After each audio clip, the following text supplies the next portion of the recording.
time clap. Damn, man, that was exactly it. You did it on time. I actually wish it didn't happen on time, and I just pumped you up like that, and I was just like, that was perfect on time. You're like revved up and amped from it, and you watch back, and it's like the worst. Then time look clap. back, and it's just way off. Yeah. Hey, we are live. We're back with the Wandering Isles, and we have most of the boys back again. We have Reno with the Madriana. We have Kyle with Eldrin. We have Rory with Eos. We have Busy with Hatsu. We have Richard with Slate. We have John with Weslyn. We're missing you, Kian. Come back to us. Your family is not as important as we are. Just keep that in mind. I've forgotten who's on recap. Richard, you're on recap today. So take it away, son, before I say something else to get us cancelled. In a city under lockdown, Amadriana races across the rooftops with her childhood friend, Banton, chasing a spark of rebellion. But what begins as a nostalgic thrill spirals into betrayal, violence, and visions that blur the line between memory and reality. Amadriana's attempt to uncover the truth behind her father, the feared Archon, and his political machinations leads her into chaos. Her warning to Banton goes unheeded until it's nearly too late. Upon returning home, her father, the Archon, accuses her of treachery and brutally attacks her. As she flees and fights for answers, visions haunt her, her own wing broken, the pain unrelenting, her loyalties questioned. Aided by allies like Eldrin Hatsu and her mysterious mother, Valentina, Amadriana stumbles deeper into the web of lies. She discovers the manipulations of Drell Morix, a cloaked stranger playing a game of fate and ambition. Amid her pursuit, she finds Slate is involved, and Banton's father is dead, and Banton missing. Meanwhile, Slate experienced visions of his own, violent, surreal, and cyclical. Through a labyrinth of memories, alternate selves, and mirrored identities, Slate is tested by Vatros, a shadowy force feeding on memory itself. He wakes from death and is drawn into illusions of identity and sacrifice, and ultimately faces a truth. He may be part of the darkness they're all fighting. Revelations unfold. Stella, the creator of the book containing these memories, discovers what she thought was a vessel for preservation is actually feeding something far darker. The book, it seems, is alive, and Slate, to her horror, may be the one it's feeding. In the final moments, time loops, the memories reset, Slate becomes a boy again, and the cycle threatens to begin anew. Well said. What comes next time on Dragon Ball Z? No, we are catching up in a moment where Slate starts again. He's a child, he looks up, he sees the hand above him. A memory familiar, but this time more voices in your head, Slate. You feel the presence of more allies with you. This time with you, you do have Amadriana, Eldrin, Eos, Hatsu, and Weslyn. And at your side, for some reason, a translucent, transparent fox. But as you look up, it's not the hand of your mother this time. It's a different hand. A male hand. One that's familiar, perhaps not so much to you, but certainly to other members of this party. Elias Holt holds his hand out.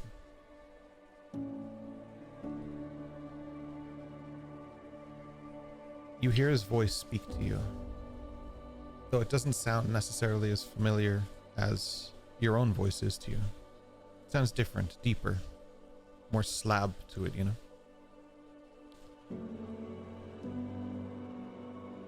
You didn't become me.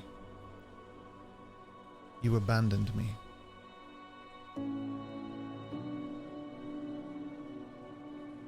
As he reaches out, his hand is very tan.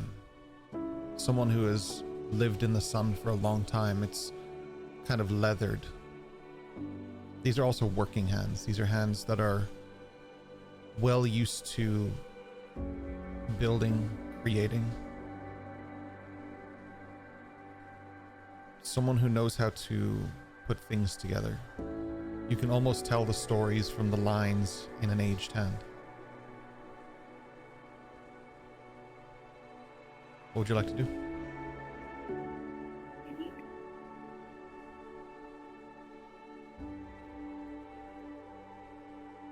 Last time round, I tried to be zen and calm and to go with the flow of what was occurring, to decipher what I could and learn from it, having evidenced that might be fruitful from other people's visions that I was a part of within the book. Knowing that this is a cyclical affair, that it's somehow restarted the same but different, I wonder if that's the best approach. But knowing not what the new changes are, I'll currently follow the same and just flow with the tide for now to see what's transpiring. So Elias Holt reaches out to take your hand. You still have the presence of that of a child, not an equal in height or stature or anything. You still look up to him like a 4-year-old would.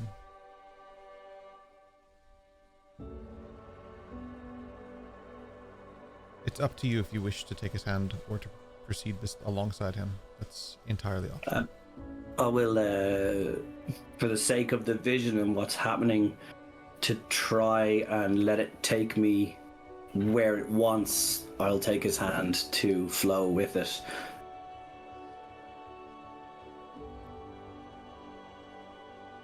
As you take his hand, it's a familiar warmth.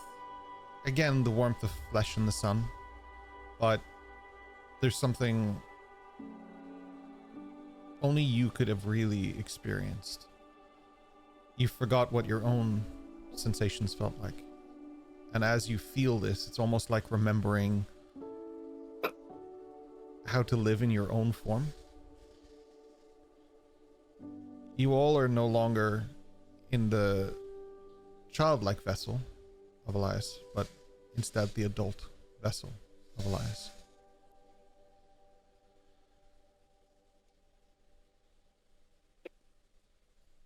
You are standing in a park, still within the reaches of Palperoth.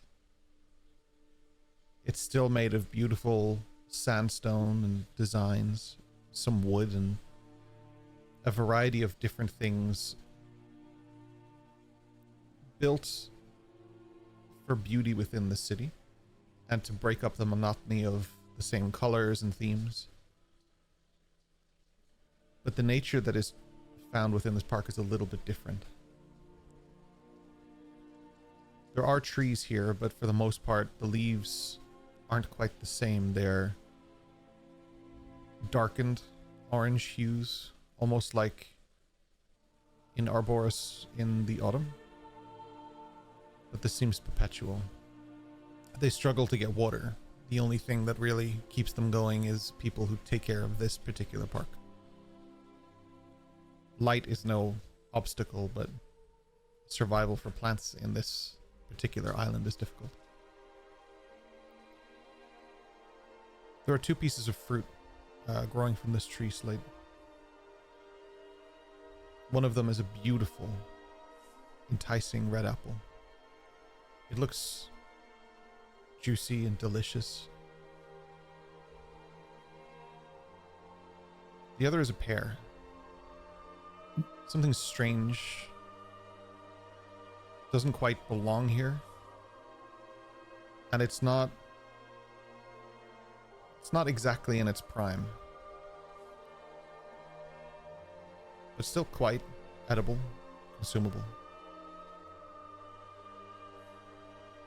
Both equally pulling your focus.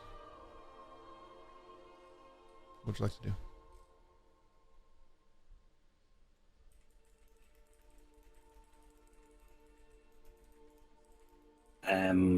Are these at my height? Seeing as, are they? Am I able to reach them? Yeah. Okay. Yeah. Within reach. They're reachable as what? Yeah, that's what I'm looking for. Okay. And there's nothing else of particular interest or focus. I get the feeling that this is where this is bringing me to. There's nothing else happening in and around. I mean, you can leave if you want to. The park is just a park. The world exists beyond the walls of this particular area, and You can hear the sound of Palperoth beyond it. It's alive and well. You're not trapped within this space, but something is drawing you here.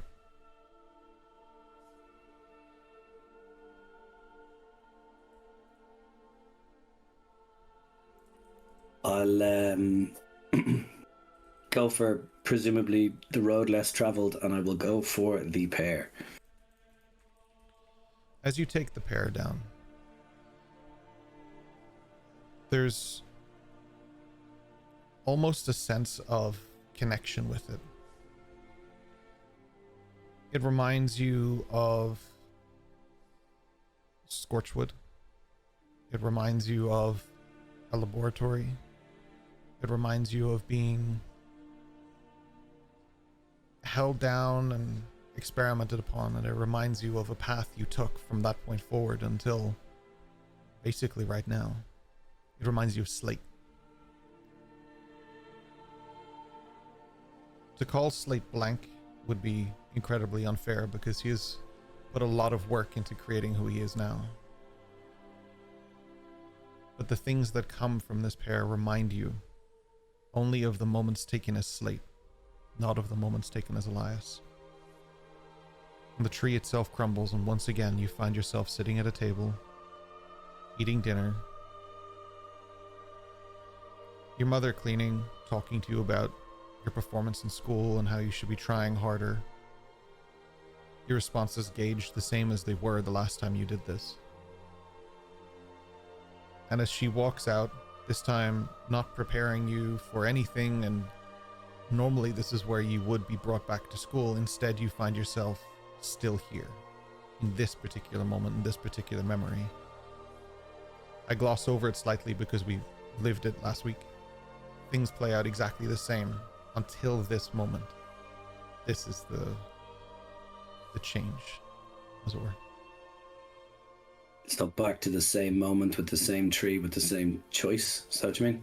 So you're back at the table after you had talked to what would have been your mother last week. You were talking to her about the importance of education and how you know a little bit about everything, and that. I remember. And instead of it then suddenly amalgamating and becoming a school desk and you looking out the window, you're still at this dinner table. You just haven't left the table.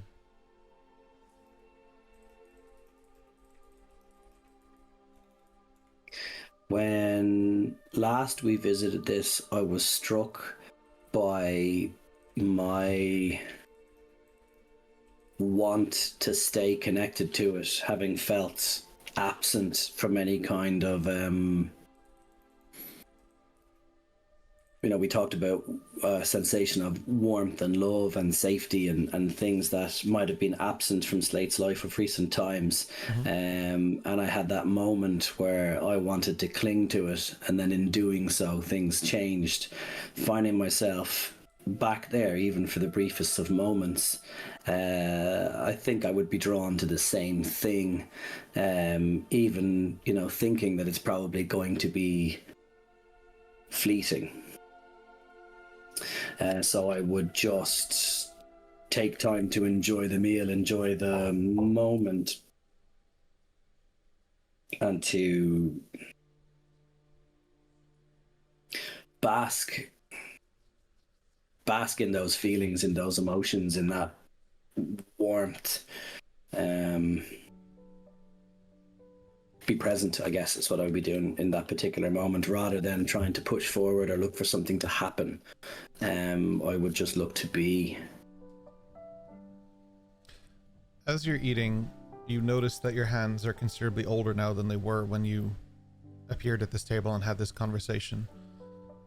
The room is slightly different, as if it aged with you. There are changes. There's still pictures of your family upon the wall, but a few new additions. Most notably, a young girl who actually enters the room. And without a sense of thought or focus on it, you just say one word. Lyra. Yeah. She sits on the chair next to you and she just pulls over a plate. It almost looks as if there's a glitch in it. Like she just takes the plate from nothingness, but your best guess would be that your memories are fusing slightly here.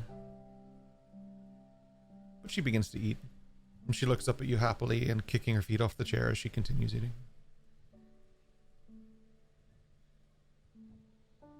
When last I had interaction with Lyra again, it was even more fleeting. And we talked about, drifting away and losing focus, and her talking about, being forgotten. Trying to remember this, I think I would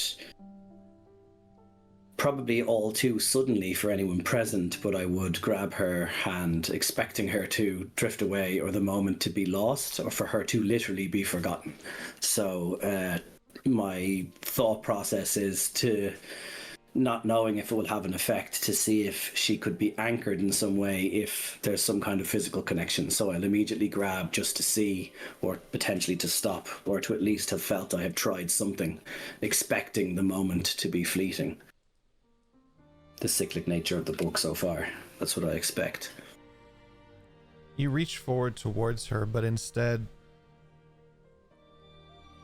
there's no change or speed up, but another entity crosses the threshold of the room. You look up and you see yourself, not Elias Holt. You see Slate. Some things are best left forgotten. You made these choices on purpose. Why go back now?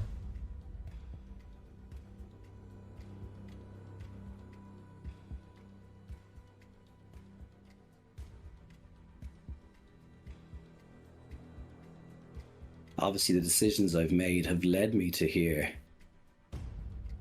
And something obviously hasn't worked. Something isn't right. Everything is as it should be. According to whom? Us?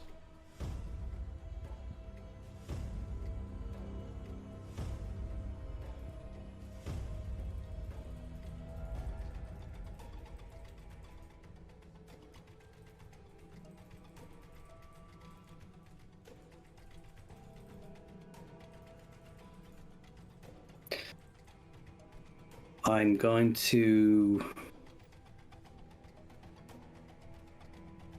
embrace myself, Slate, and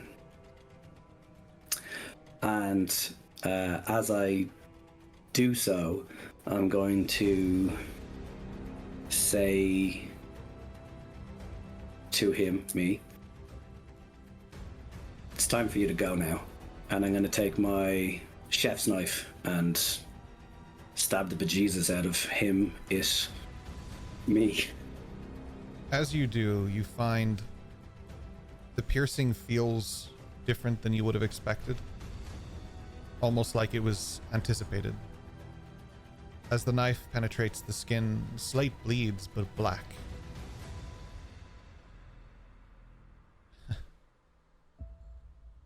That's not how this works. You need me. You created me. You chose all of this for her. If you throw that away now, you're throwing away all of it?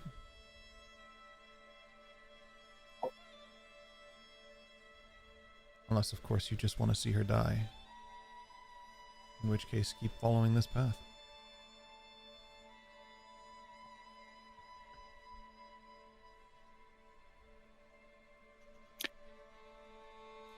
How do I know that she's safe?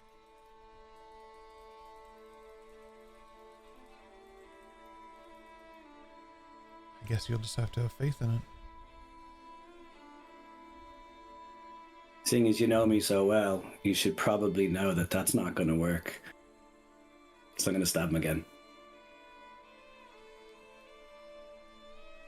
As you stab him again, there's a dramatic change in his visage.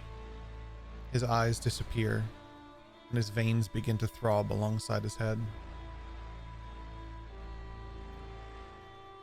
instead of leaning into you or trying to stop you, he instead leans towards Lyra and places his hand on her shoulder, though she doesn't seem to respond like she can feel it.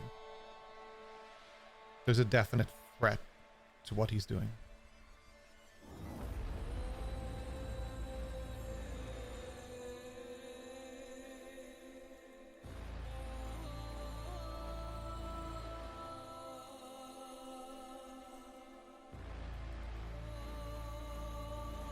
I'm going to try and come at this a different way. I started trying to be calm and let the flow. Then I tried to physically alter it, but knowing that this isn't necessarily physical, because one minute we were outside a book, then we were in the book, and I myself have felt what could have been fatal and it wasn't. I've seen the same of a Madriana. Maybe a less physical approach is the way, and knowing that my issues and the fractured mind that I have, something that I've been trying to piece together little by little by little and continue to do so, I'm going to think back on the meditation that I'd been doing with Hatsu, to think back to, that first moment with, let's say, Boreal and, Hatsu calling for the bee and his moment of focus, and thinking about the training that I was trying to do to learn to calm my mind and in a way to control my mind. Sort of like lucid dreaming. I have exited the book before. In the very beginning, it was a fight with the book to leave the book. At subsequent times, I was allowed to leave. So I'm going to revisit that kind of feeling for control, and I'm going to try to lucid dream it to try and stop what's happening, without actually physically doing anything, but trying to stop it with my mind to see if I can alter the reality around me in any way. If I can see Slate struggling with this and see what Slate's trying to do, I'll head over and essentially just from behind, wrap my hands over his ears and then the fingers around to the eyes.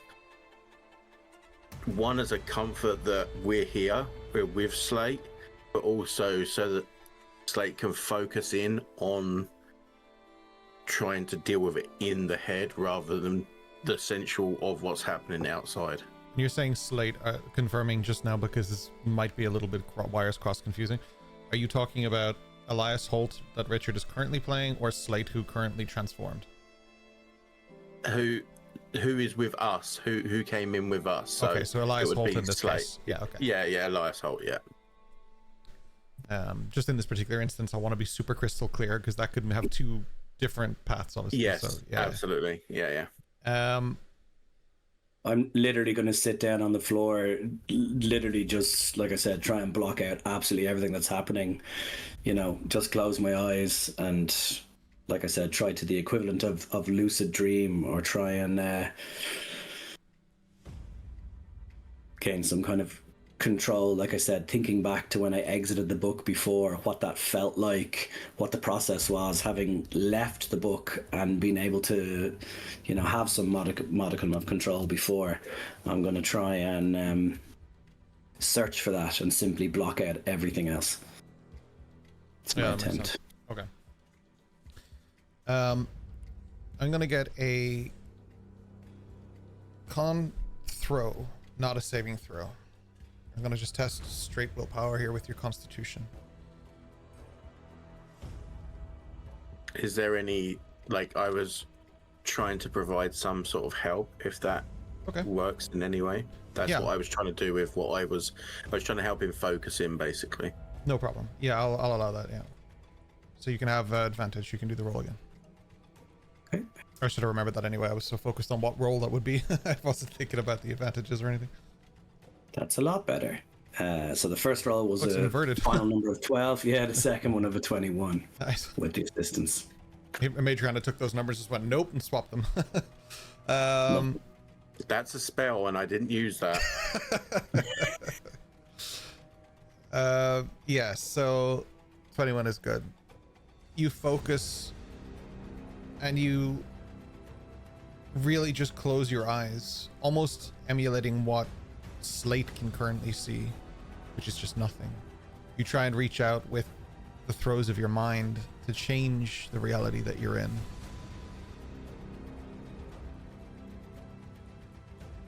So what do you see instead?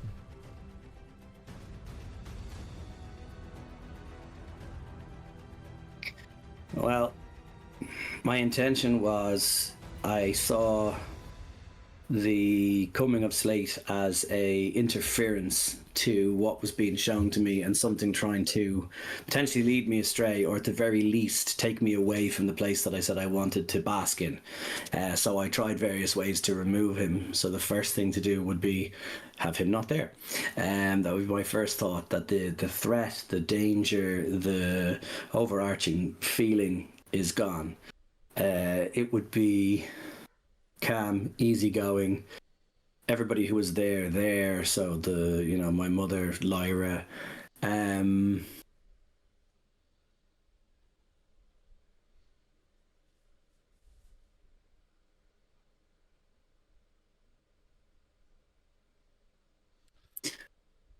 I think what I would be drawn to is knowing that I spent so many times being told that I was on cold, hard slabs, that I was experimented on, tortured, all these things that happened.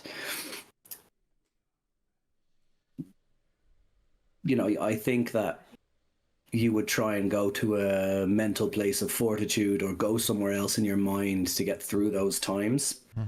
And it stands to reason that you would go to the happiest, nicest memories that you have.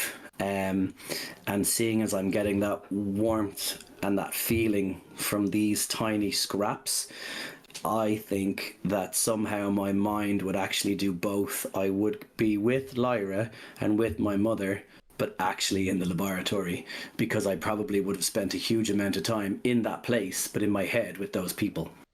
Okay. Probably more so than I did as a child. So that for me makes sense to be somehow how it would be, but it would be quiet and devoid of the horrible things that have happened there. That would just simply be the setting for a place that I feel like I've had many conversations with them in my head, which seems quite apt and appropriate for this. Yeah, that seems fair. A few things happen. So you're still within the reaches of Palperoth, but the room itself adjusts and changes. It looks like a weird amalgamation of where you've been inside a laboratory, and it's just made of things like sand, sandstone, and anything that can be retrieved from it. So different types of stone from beneath the sand that they use for building and stuff. But it has the same familiarity of the laboratory that you would have been used to as well. Your family are still here, but a 21's pretty good.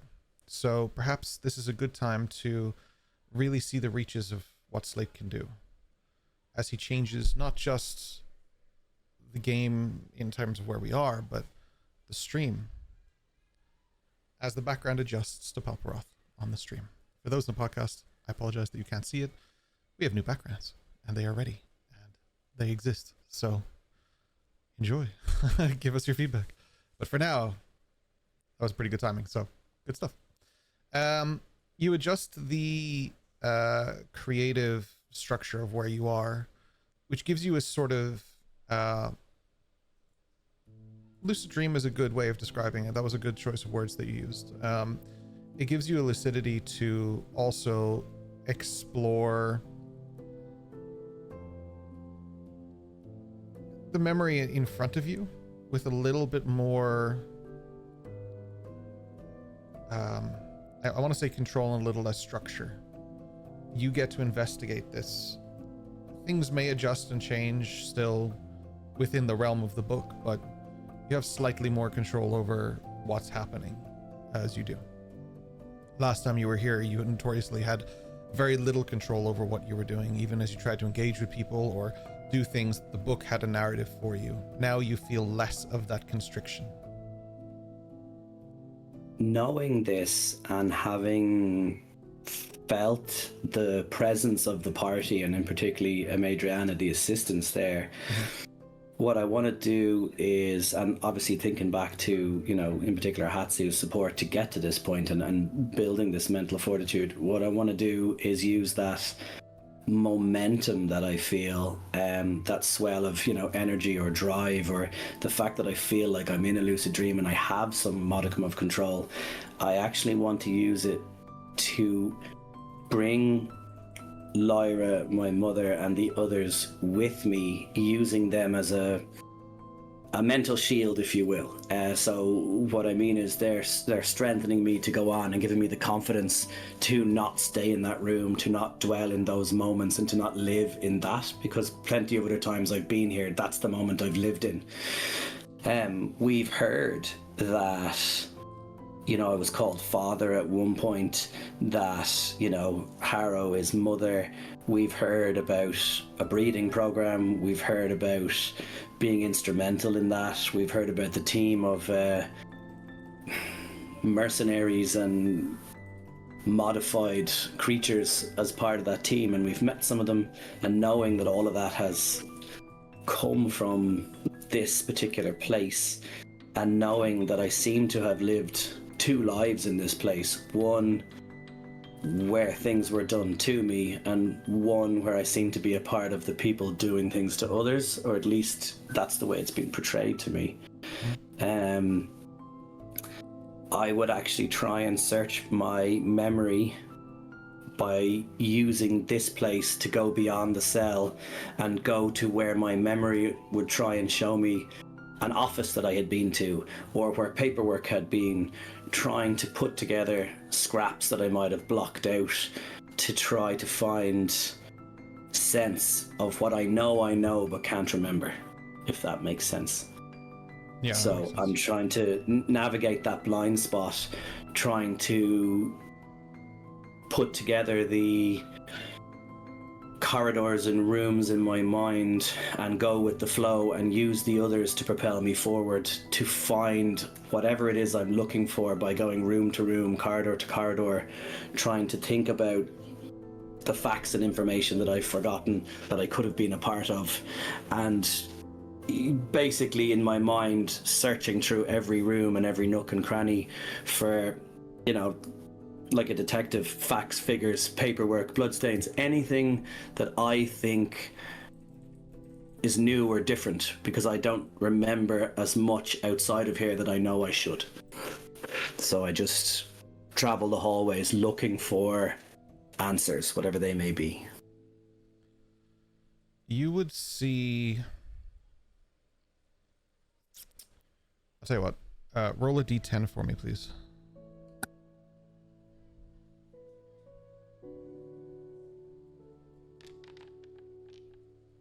2. That's pretty typical. Wouldn't be a Richard roll for his narrative if it wasn't like super low. Yeah. Okay. What can I give you that doesn't just...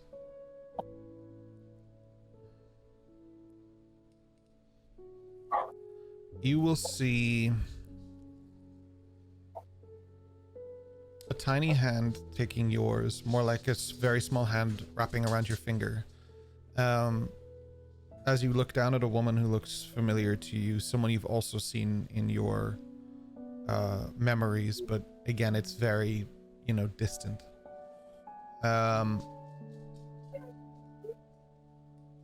You would smell burning parchment and see a blazing fire and someone's voice screaming out Elias.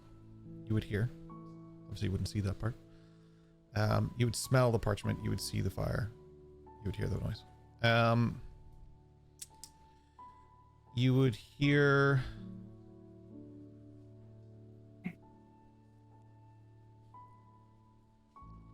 a small music box that would be warping, and a cracked mirror. I think I just gave you 3 instead of 2. So I think, is there anything else?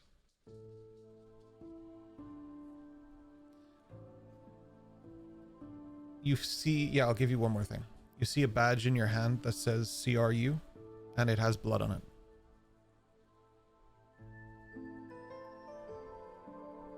Yeah, I doubled your 2 because I felt bad for you for getting a 2. I'll take it. Or the DM, I can do what I want. Come at me in the comments. So in seeing these things, is this like a flash that I see that is then gone? Is it a moment that is frozen that I can navigate where nothing is moving but it's all there? Or is it like an ongoing moment that I'm a part of? Does that make sense? I'll say for any Just so of I the understand what I can do stationary, next. like I would say for, so the noise, they are things that just resonate through your mind as if you're walking down a hallway and you can hear it. I would say the smell of burning parchment and the fire, it's like flickering along the walls, so you know what it represents, but the parchment smell is just unmistakable.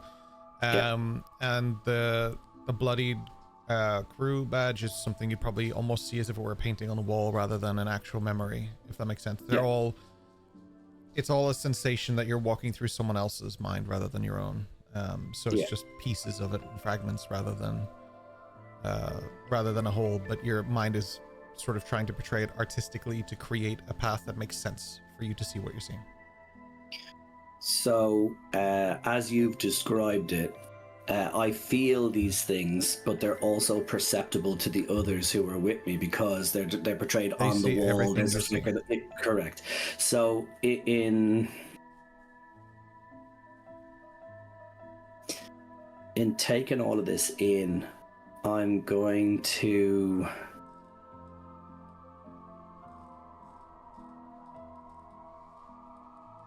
turn to the others and say, I'm not at my best, and I don't know how much of this makes sense to you or to me, or even how much I'll remember when this is done. This is probably something I've done before, or many times before, but perhaps some of you can make more sense of it this time round.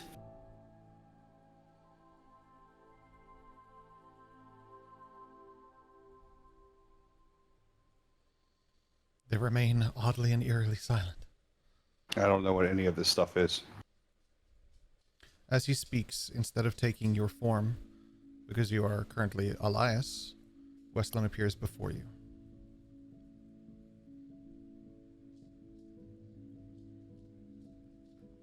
They're pieces of a puzzle that don't quite fit together, and I don't understand it either. Take it apart, put it back together, and keep on going.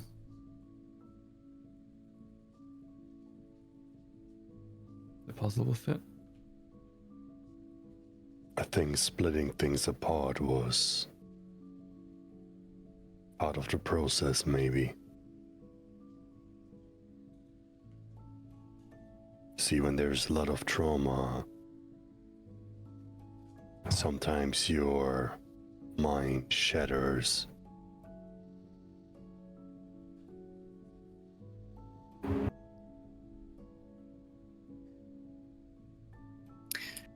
When previously I've had conversations with people outside of the book, I've had a gut feeling about them, and I've been able to try and decipher, read between the lines and try to see, you know, whether it's if they're lying or whether there's something they're not saying, things like that. In having these moments, one of the things that is sticking with me is the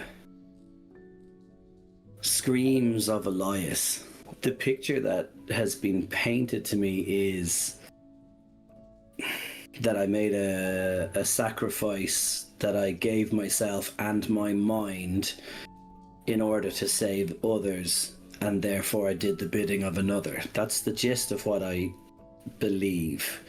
If I stick with that, and this is me, I'm saying all this so the party can hear me, this is me talking to the party. The tiny hand, it seems like my family that I don't remember. And I don't know if it's the family I was born into or a family I gave birth to, which I think it might be the latter. That burning smell of parchment paper.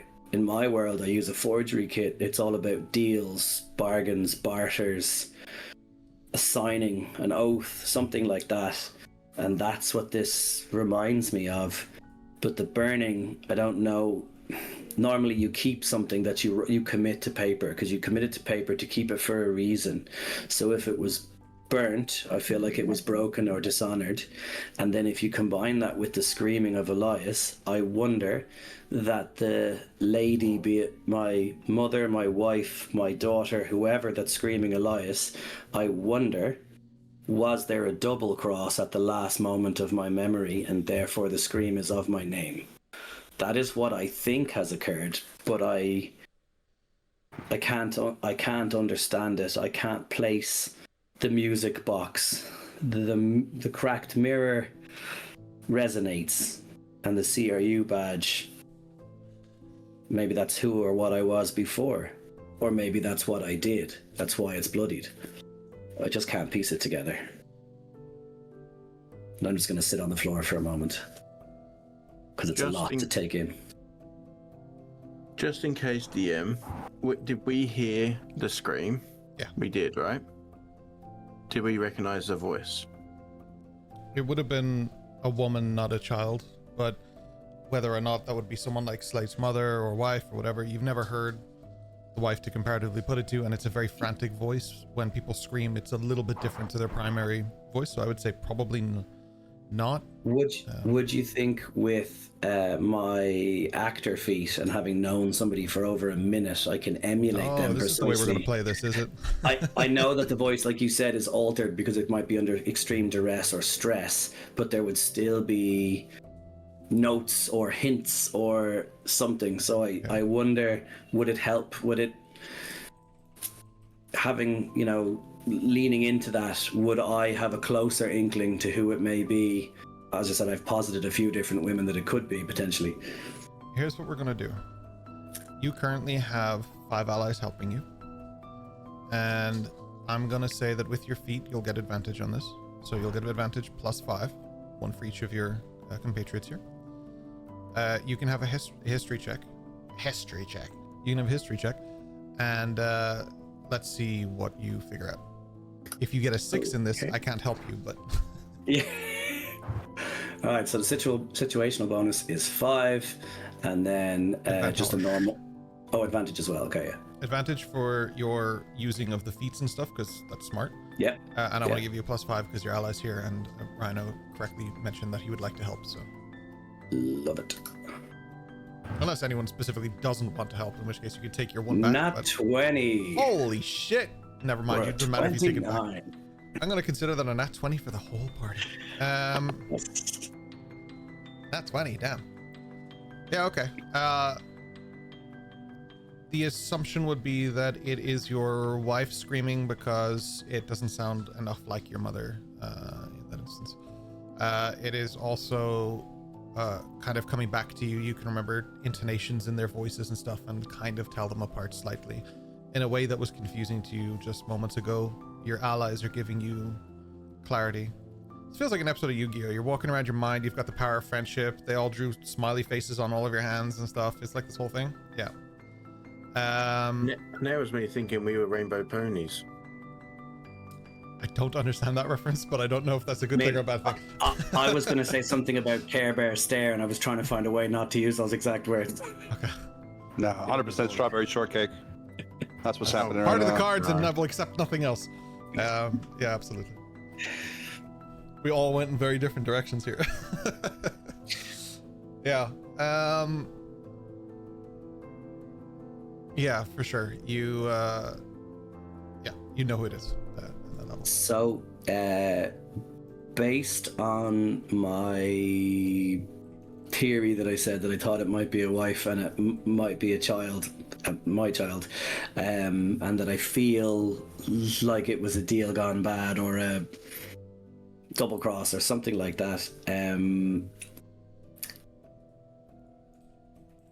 The just for clarity, the screaming, is it like a screaming for me as in I'm being taken away, or is it like they're being tortured screaming, or is it, do you know that type of way? Like what I'm Tell trying you to what, Nat 20 is pretty good. Let's take a walk down memory lane, Elias. You feel a small hand gripping your finger. That's your newborn daughter, Lyra. You look over to your wife and you put your hand on her face. You don't know why, but you feel compelled and say, "We did it, Mariana. And you got through this."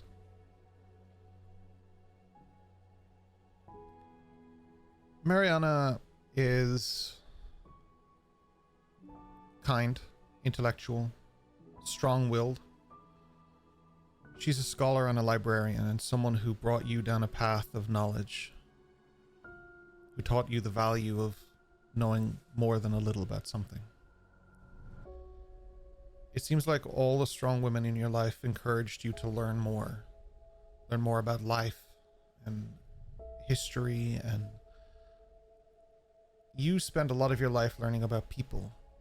You really just wanted to understand what motivates people, what makes them tick, what makes them think, what pushes them to be better, to be worse. But you would. Because not only was that something you raised yourself to do, but that was something you did in your time in the crisis response unit. You learned how to read a situation in a way that you didn't know before. But that's what made things so difficult when Lyra turned about 6 years old. And she developed and manifested powers. Her powers were incredible. Not to you, but to your wife. She learned to manipulate nature. She could grow plants, and she specialized in fruit. She was able to grow the most magnificent things, and whilst you thought that this was a burden and that she was going to get herself killed, your wife thought that this would be a great thing for a place like Palperoth that didn't have much in the way of nature, in the way of food, and like, whilst it has trade available to it, of course it does, it's not the same. The people that she could help the homeless, she could help the poor, she could help the needy. If she really knew how to control this power. But that's not how they train you at the crisis response unit. Your fear was one day they would come a-knocking. So you were in a conflicting situation. Should you get ahead of this? Should you report this? Or should you flee?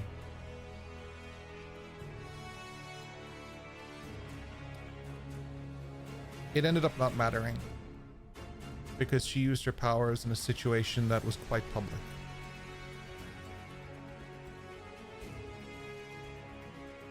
They started by questioning you, but you wouldn't give anything up. You just kept repeating the same terms. You know nothing. You're a blank slate. You got nothing. So then they wanted to question your wife. And when you went to meet her one day, that's when you saw the place where she worked in flames, parchment burning through the air. And when you saw that it was people you worked with that had started this, that's when you went swinging.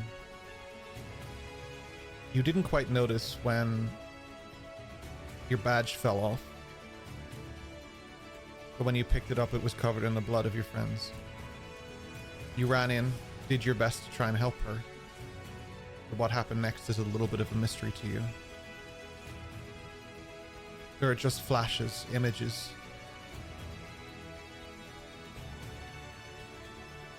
Your choice was pretty simple. As you emerged from the burning building, your clothing burned, but you unscathed. There was someone standing there who took a lot less interest in your daughter and a lot more interest in you. Her orange hair, her lab coat. Maybe new to you then, but pretty iconic now. Dr. Harrow offered you a deal. They would stop hunting your family, so long as they kept a lid on her powers. But in exchange, she wanted you. You seem to be able to tolerate a lot more than anyone else could. A lot more in terms of experimentation. A lot more in terms of torture, limits. But not only that, she would glance over to the people you left unconscious next to the burning building. She knew that you could be a valuable asset in other ways as well. As you stand on a cliff and agree to a deal that you didn't quite know the consequences of, and then flash forward to you being locked into a container next to many, many other containers of different people going through very similar deals and processes and who knows what.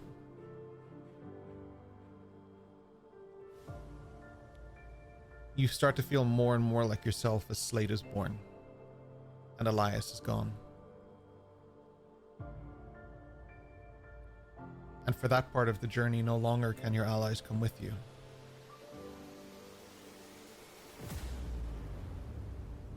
There's a long time, Slate.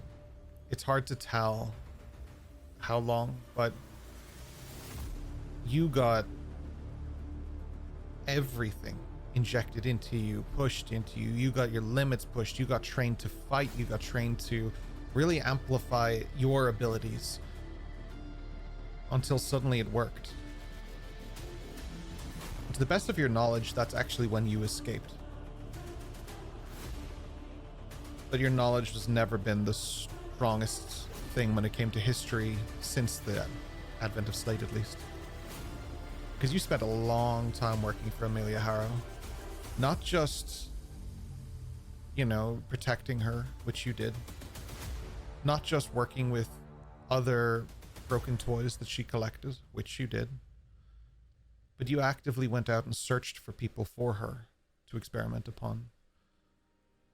And you were real fucking good at it too. You could smell them. You could see when someone was trying to hide something. You worked with people that now makes your skin crawl. People like Drellmorgs, for sure. No surprises there. And you left a legacy behind that not only, really sped up her research and helped her with what she's been trying to do, Project Ethereum, but inspired a generation that followed you. You see, what isn't really known is that you're the one who brought in people like Warby Jane and Chance Artifice and others that you have met along this path. Originally, your quest to join Maleficums wasn't actually altruistic. You were supposed to draw the attention of Remington Maleficum and get brought in so that you could see what he was hiding behind those doors in a way that she couldn't. She was allowed in the school, but nobody trusted her. But she needed somebody there who she could rely on and could trust. But something happened. Memories were forgotten.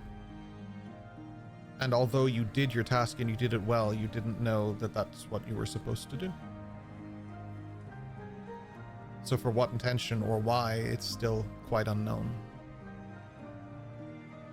And though you know the general pieces of this path you have taken from then till now, there's still so many pieces if you look back on that road that just don't add up, don't make sense, things you don't quite get. But more and more, the differential between Elias Holt and Slate grows wider and wider as you you have two different lives to bring together and pull together, but who they are is so different. You kind of have to figure out for yourself which one you actually are. feeling like the more steps I take as one, I take them in the direction the opposite of the other. So the distance widens.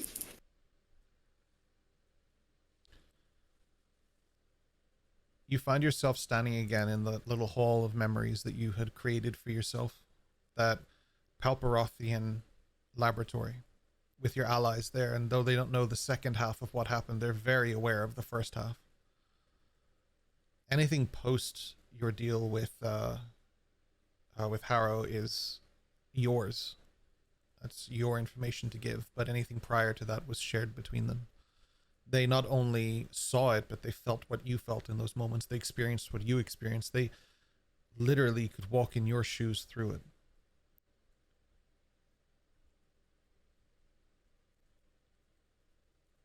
What do you guys want to do?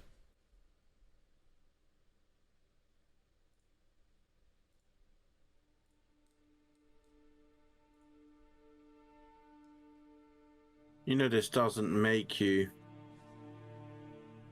what you think you were, right?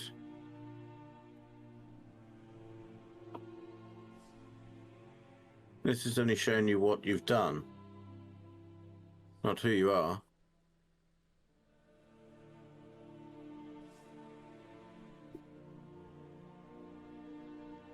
Or Sometimes we want to forget who we are, I guess, to give ourselves an excuse for the cruel things we have to do to prevent bad things. But instead of locking him away, you should realize that they are a part of you. They don't make you, nor do they break you, but they're part of you.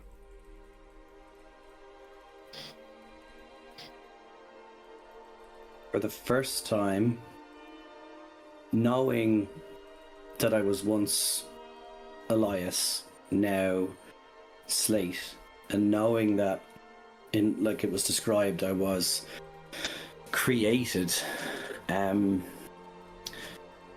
Changelings normally have another form, their original form, and in this instance, it is like that phrase we use, that blank slate, the ability to be something and nothing.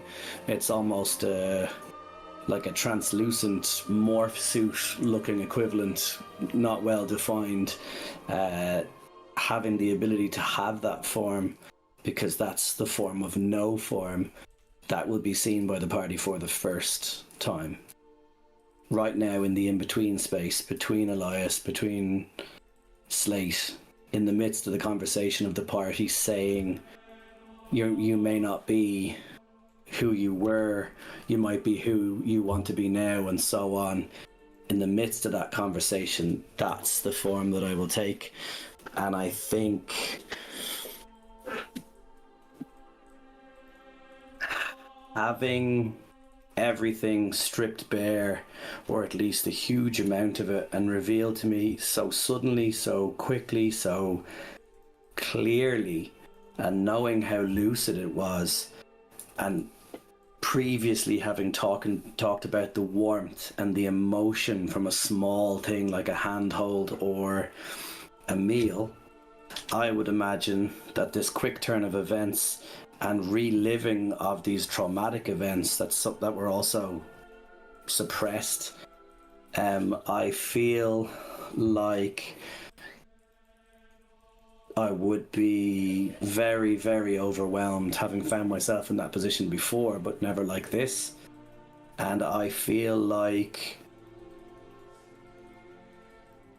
without meaning to, I would have somewhat lost control. Before, that's always manifested in a flickering of, my face or my form or my chosen look. Sometimes put on bravado or as a mask. In this instance, I think it would take the form of the most overwhelmed I've ever felt was when I first got the tremor sense. And I feel like that's what would happen now. So I would just be so overwhelmed by every sight, sound, feeling, emotion, and everything that's happening and everything that's been revealed and taken away and shown, that it would be an inadvertent activation of tremor sense and a complete loss of control and a complete loss of lucidity and control, but yeah, control basically, and because that's a overwhelming amount of emotion, overwhelming amount of feelings and information. Has Slate moved since Adriana like put her hands around his ears and stuff? I would say Or we still close? yes, but it probably came back to that moment, if that makes sense. Like, so there was obviously movement throughout that whole thing because he experienced these things first person. But I would say he came back to that moment where you were protecting him. So it's almost like a retelling as such rather than an actual. Yeah, okay. So seeing Slate in this midst of a flux, she'll just turn him around, grab him by the side of his face, and says, Elias, we've seen what you did. The reason you did what you did. That's the thing to hold on to. Come back to us, Elias. Not Slate. Slate was their creation. It was your form to survive what they did. Elias is the man that loved his family. And should just hug him. Elias is the man who's gonna make a change. Don't lose yourself in the cruelty of being a puppet for the CRU and the puppets they implanted all over the world. They want you to be separate in yourself, to be controllable. But don't let them force you to be someone you're not.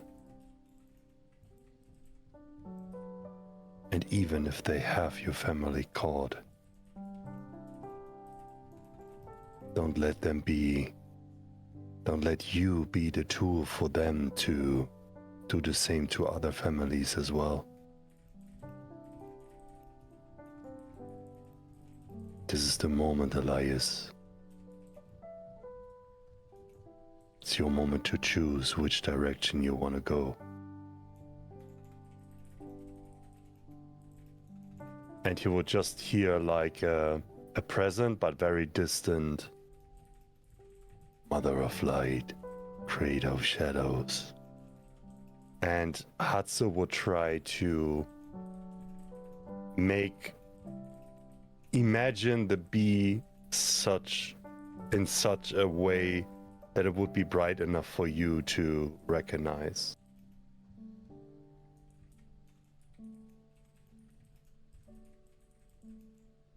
So for Slate, the use of tremor sense, as you know, his eyes change, I lose all vision, and having seen it several times, you know that it lasts for several minutes, 4 or 5 minutes.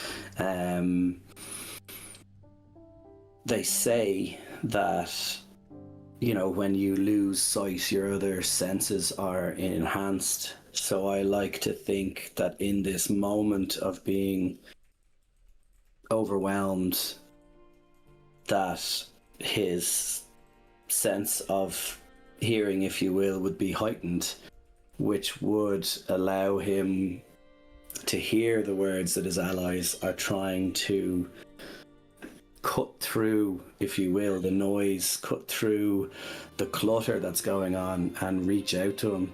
And I think that I would try to use that as an anchor point to come back from everything that's happened to try and get back to a place of control and function.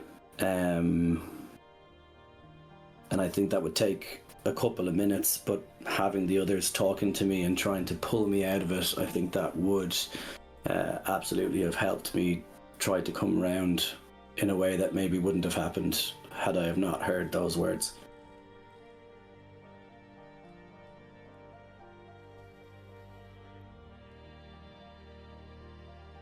In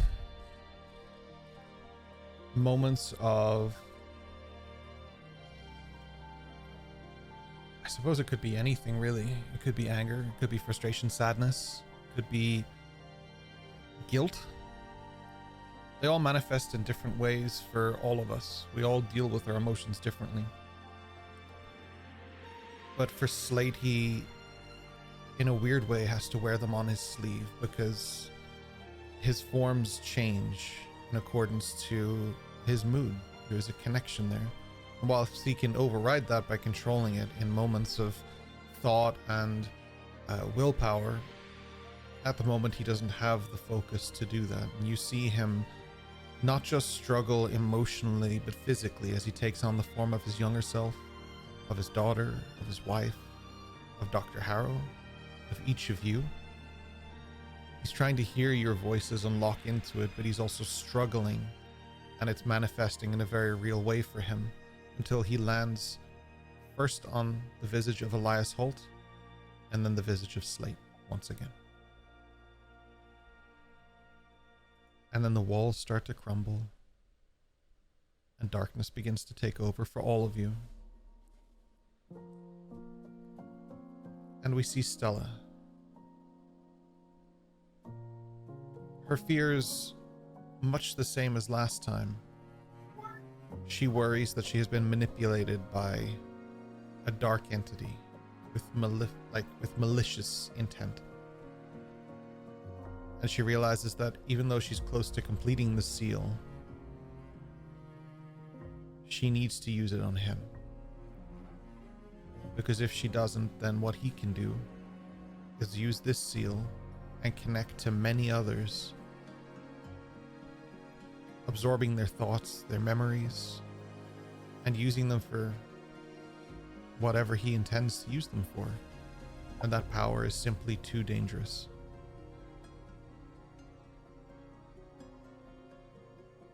I thought if we remembered enough, we could escape what was coming. But I was wrong. Remembering is what made him strong. She looks around the room, but this time it's not Vathros that she sees. It's Kuzman Scorchwood, Ishi Emberhold. They stand with her. Kyrell walks in, the other member of the Emissaries of Paragon. They all use their powers in different ways, some physical, martial, some magical, to create a binding on the book. She had created a metallic object in the shape of a skull, and together they use a combination of magic and physical prowess to push that into this object, her book, her spell book, and it becomes almost a lock. It becomes the manifestation of the seal. And in that moment, they want to go and get him and lock him away before he does anything else. Stella says she knows just the place to put the book when it's ready. But instead of walking through the corridors and finding Vathros, we walk through the corridors of a different place. The sound of anvils being hit, the smell of smoke coming through the buildings, clouds in the sky perpetually, day after day, caused by pollution and other things. The smell of melting iron and metals. As this time Slate, you are transparent and translucent. And Eldrin, you are not. We walk the streets, not of Kalparoth anymore, but instead of Bricksunder. But we'll take a little break here. And then we'll join back with Eldrin in a few minutes. Hell yeah. Hope you're ready, pal. That's the spirit. All right, we're going to take like 10 minutes just to sort of regroup and separate ourselves from that awesome moment and move into this one. And Before we get any deeper into Slate's story, I just want to say on the record before we cut, I love and hate you. You're an asshole. You can tell me more in the post show. All right, we will be back in 10. See you shortly. BRB. Ciao, ciao. And we're back. The theme is ominous. The music is concerning. Who knows? Eldrin, you wake up in your room. Your old family room from your youth.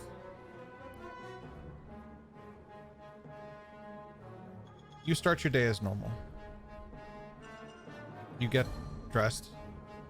You get ready to embark on a journey. And you pick up your holy symbol.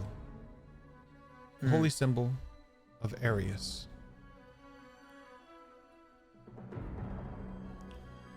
You begin your day by going to study to become a scholar. You study hard and you live an interesting life. What do you want to do? Sorry to interject so early in this, but a couple of things. Hell yeah. One, does he have 2 arms? He has 2 arms. 2, yeah, but is one metal like it is now? Oh. He has, he has 2 arms. The coating, the metal coating he normally has is not there. So it's just the same as skin texture from the other side. He's Okay. wearing his normal clothes, but no fancy accoutrement, and a very different symbol than you would be used to for the holy symbol. Okay, awesome. The other thing is his eyes. Are they different? The goggles, they do something. So he's still wearing his goggles. Okay.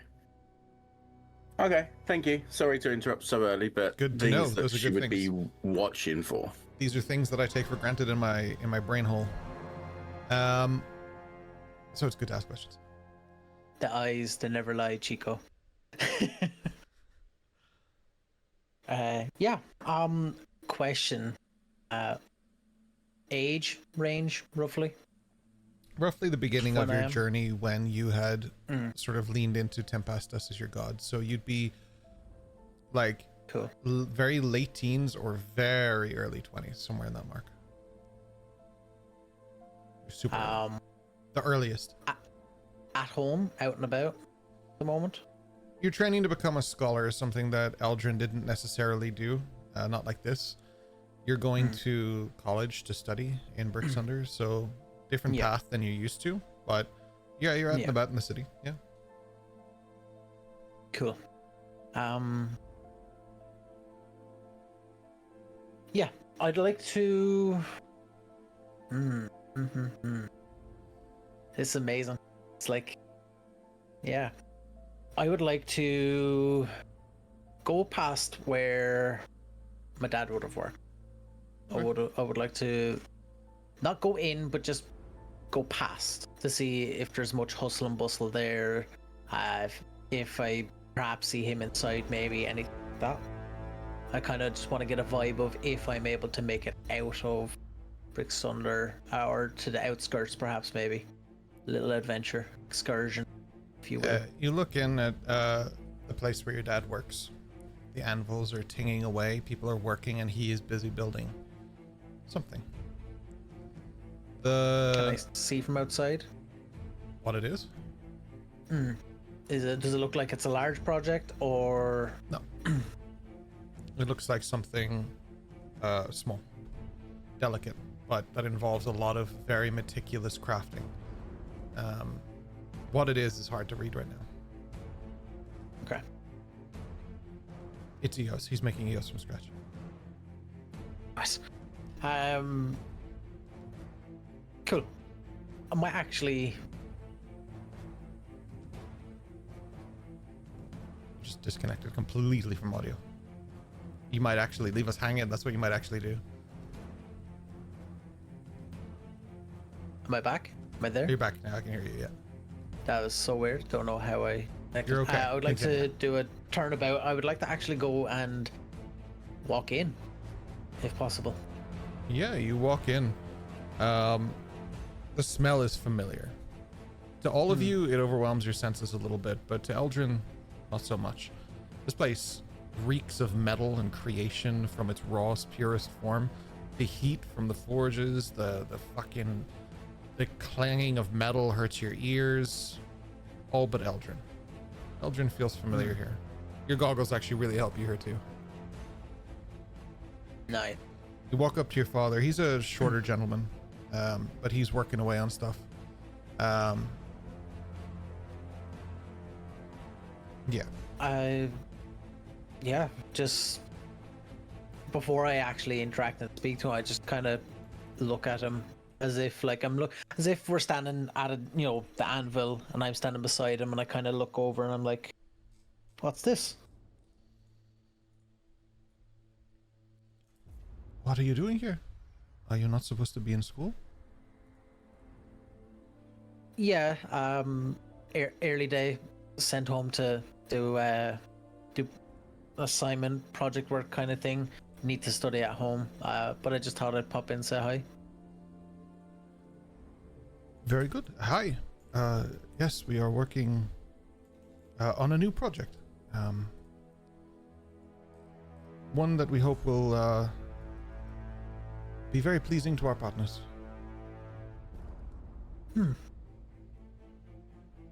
Okay. Is You look down at Mum this about, man. He has like or- scruffy gray hair. He looks kind of older, even though you're younger. He's like he was always quite a lot older. He's wearing these kind of leather scraps, and the metals that he uses are a lot of copper infused to his armor and stuff. You see three kind of glowing runes or symbols kind of on his jacket, normal to you, but I'm giving context to the others. He's a kinder, older looking gentleman.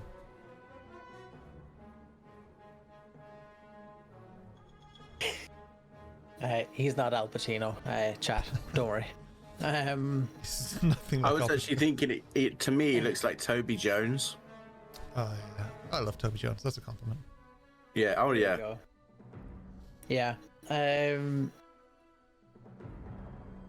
Yeah. I just want to ask him. Is Mom at home, or is she about studying also? Oh yes, I believe she would be at home. You will see her in moments. Just okay. I'll catch you at home for supper, and I'll just. As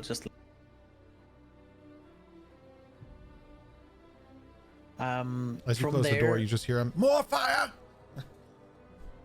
shouting orders. Shout From there, yeah, I am not going to go home.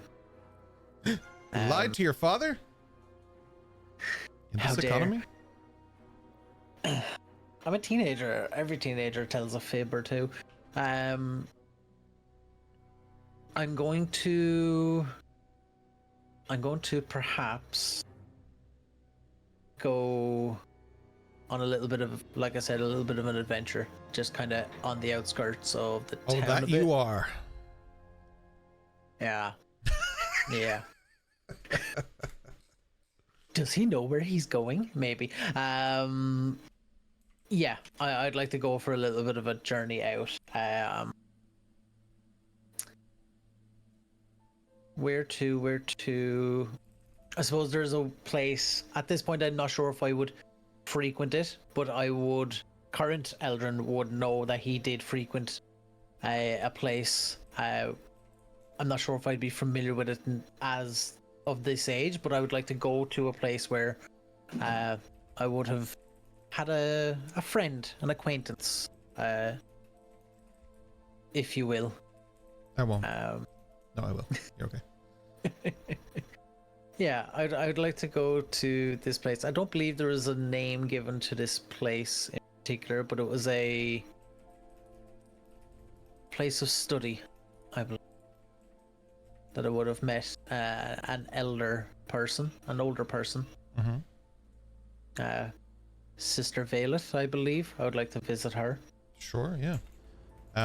Yeah. You go to her and you greet her. Sister Valeth. Yes. Can I help you? Does she recognize me or? No idea who you fucking are. Not a clue. Oh, damn. Okay. Damn. Yeah,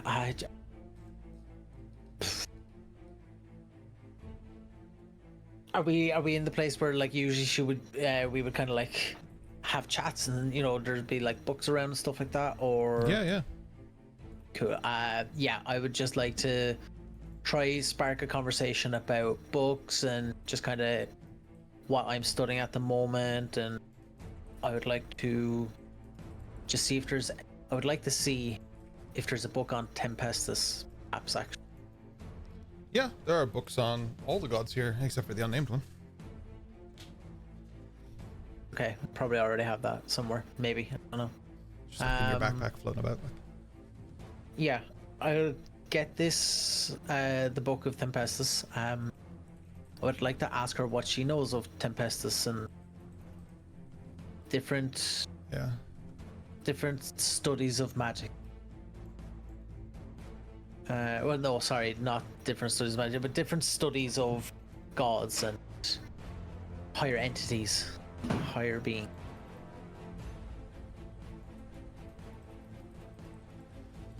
Yes, well, Tempestus is, well, he's the first. He's the creator of everything.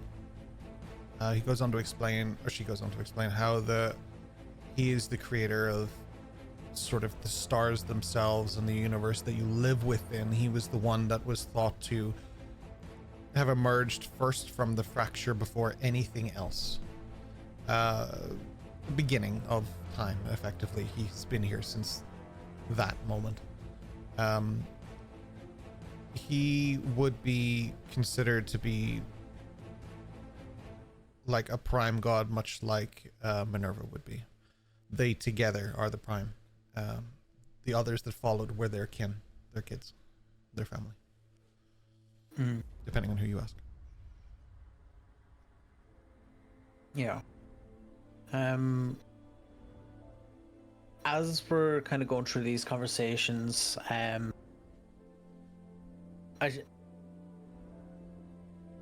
can't think of the words in my mind of how I want to bring this up to her, but I want to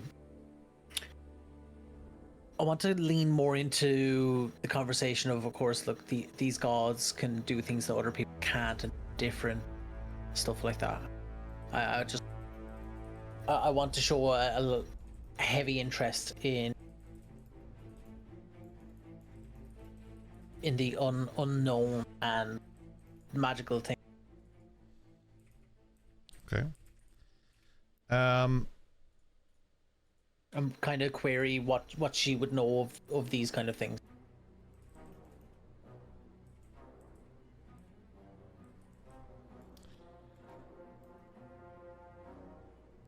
Okay. So she explains a little bit about a lot about the gods. It's kind of her thing. But what happens isn't that you learn this stuff outright. Instead, you learn a lot over time. You begin to age until you meet your current age. And then you excel past that. Your scholar studies take years. You study the gods, you study anything you can about magic, arcane artifacts. They take you down dangerous paths that lead you to places you don't want to be, paths that lead you to places like Verdoir. Places that you don't want to end up, but it's said to be there's a collection there that rivals that of the hidden and illustrious school of Maleficums. Which is why it's so fortuitous that you meet a curator of such things, a much older Remington Maleficent, who offers you a place in the school. He offers you not a place as a student, but as a teacher. He wants you to teach artifacts and history and lore and the gods to the students. You meet many people. One student in particular is your favorite one year as she comes through. Her name is Ash. She's a Dawnmarked, like you. She has glowing eyes, she can manifest wings, and you know quite a lot about them, the descendants of the gods. What's interesting is that she's quite skilled. She's skilled with a blade, she's very adept, she's kind of like you in the sense that like she's very a mix of martial and magic. She's not one or the other. She's quite adept, but her sister Alyssa is a little bit different. She's an Emberblood. Emberblood is a tiefling for those who play 5e.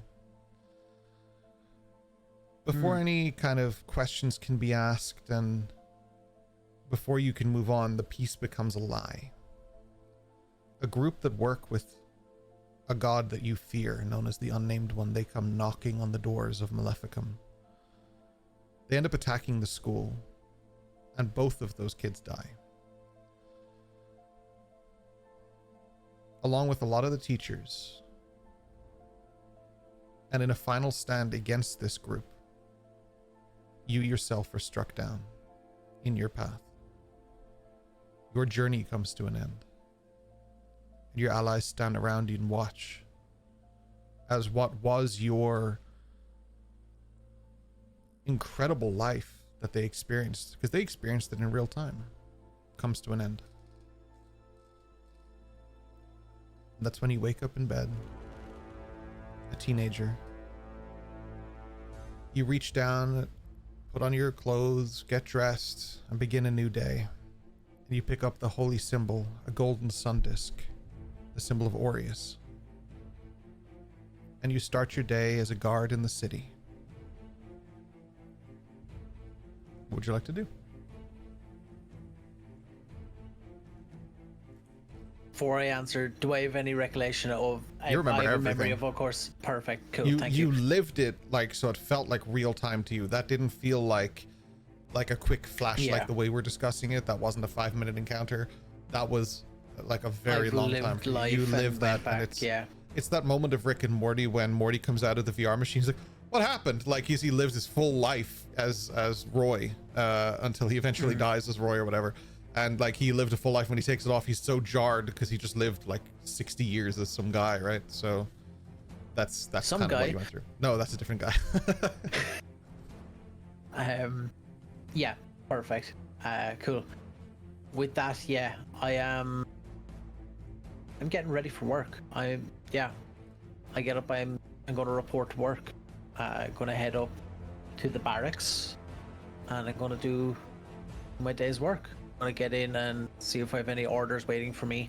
I want to see if Dane Garrick, Lord Marshal Dane Garrick is around. See if he has any orders for me. Yeah, absolutely. You equipped with your holy symbol in place, you go in.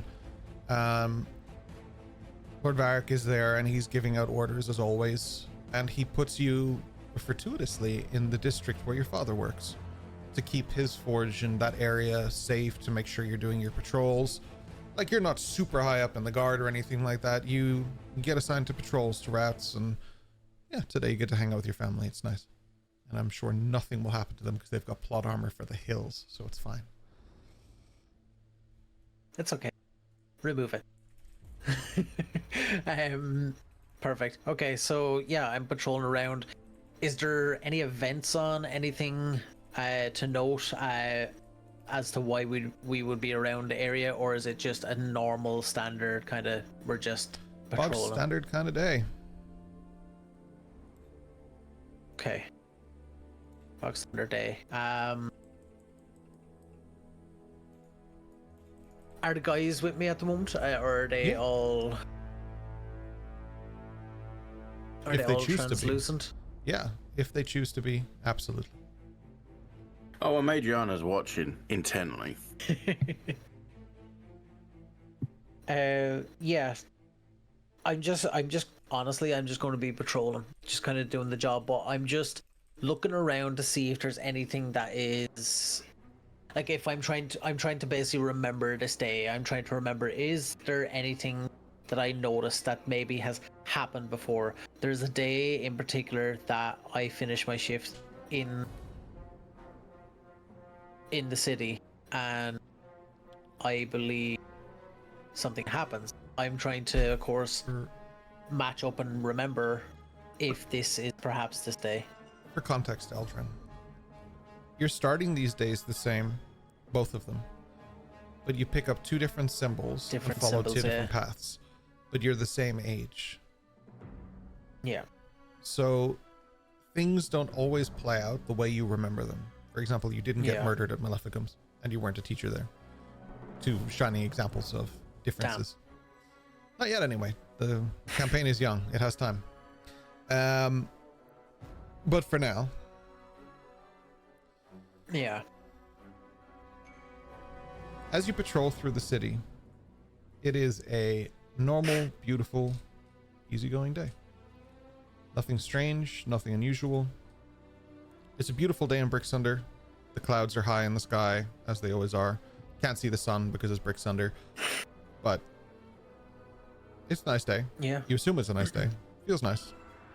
Very lacking in vitamin D, but that's okay. It's not raining. It's fine. The acid rain does suck. What's the breakdown of people here? Human. Entirely. Entirely. So, no, human. no dwarfs or anything either, even. Like, in this world, this is probably a good clarification point. In this world, there's certain races that you would definitely notice. For example, elves have pointed ears, or, you know, certain things. Or like if you go to this tiefling, of course you're going to notice Eos, you would know there's something different about her. Certain races, like dwarves, would probably not be so well known. They would probably just look like shorter people, right? So there are definitely shorter people around, but that doesn't necessarily amount to them being D&D dwarves or anything like that, you know? Gotcha. Okay. But at least appearance-wise, they're all human. Yeah. Human. Yeah. Adjacent. Yeah. Human or human Yeah. adjacent, I should say. Yeah, yeah. Cool. Thank you.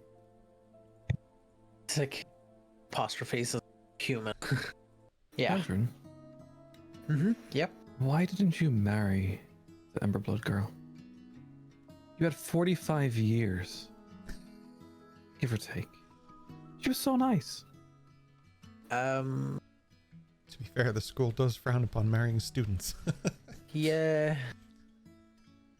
Kind of felt a bit weird. It's kind of like a, you know, you're trying to teach someone and show them everything you can do, but not everything. Some things you keep in the bedroom and not in the classroom, kind of thing. But It's up to you. Like, I kind of look around my shoulder and make sure like the guys that I'm patrolling with are not hearing this, and I'm like, You're on your own. You're okay.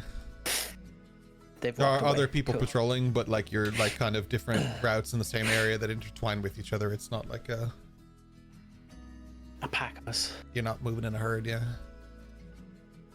Yeah. Why are you Yeah. switching the symbols the whole time? I look down and Are you kind of experimenting or something? question to the DM. At that time, no, not that. I suppose I'll I'm only answer what I realizing. think you're about to ask. Like, am I realizing that these symbols are changing? Nah. Like, am I? This is the symbol you've always used. Since you discovered. Like, since you discovered Aureus, you've always used Aureus. Yeah. Yeah. Yeah. So I'm looking at him like, changing. This is my symbol. What's changed? Oh, this is not your symbol. You think it's your symbol, but it isn't. What symbol? That's not the symbol that you were wearing when we first met. Nor was it the one that you did wear before when you aged in the Maleficum and got murdered. What did that look like? Don't know. I didn't take notice of it. It's just I just carry my symbol and that's it. And you don't feel the difference. Would I feel a difference, Mr. DM? Difference compared to what? This is what you've always used. I don't feel a difference. No, it's my symbol. This is gonna be a long one. I know we spent 1,000 years doing the other one.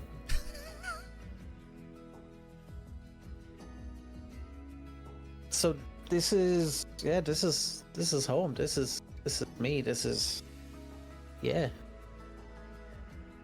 It's it can be exciting, but there's nothing really happening right now. It's Do you like yes. anyone here?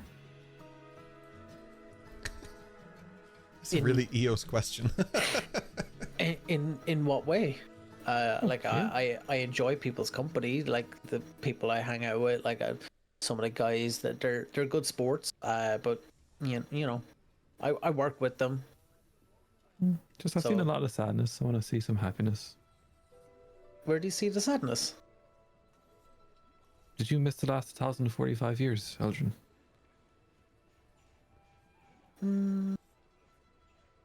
I don't know. Time's just kind of I don't know. Everything kind of blends together lately.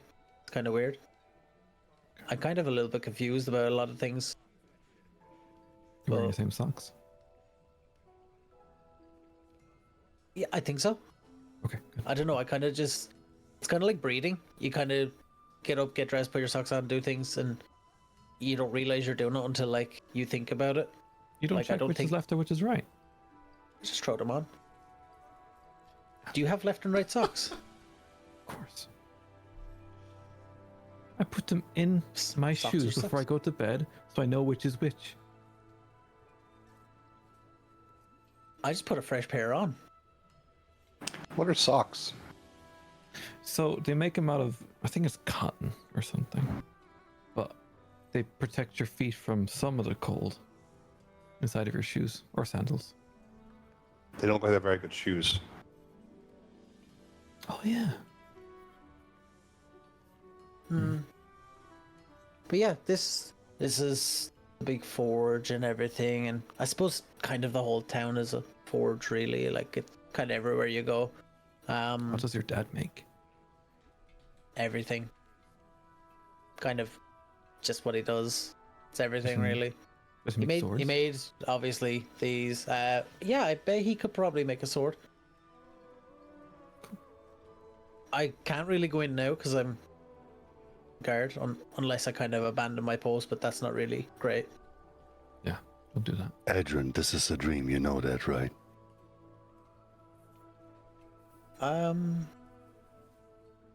I know it's has every time been the same, but this is different.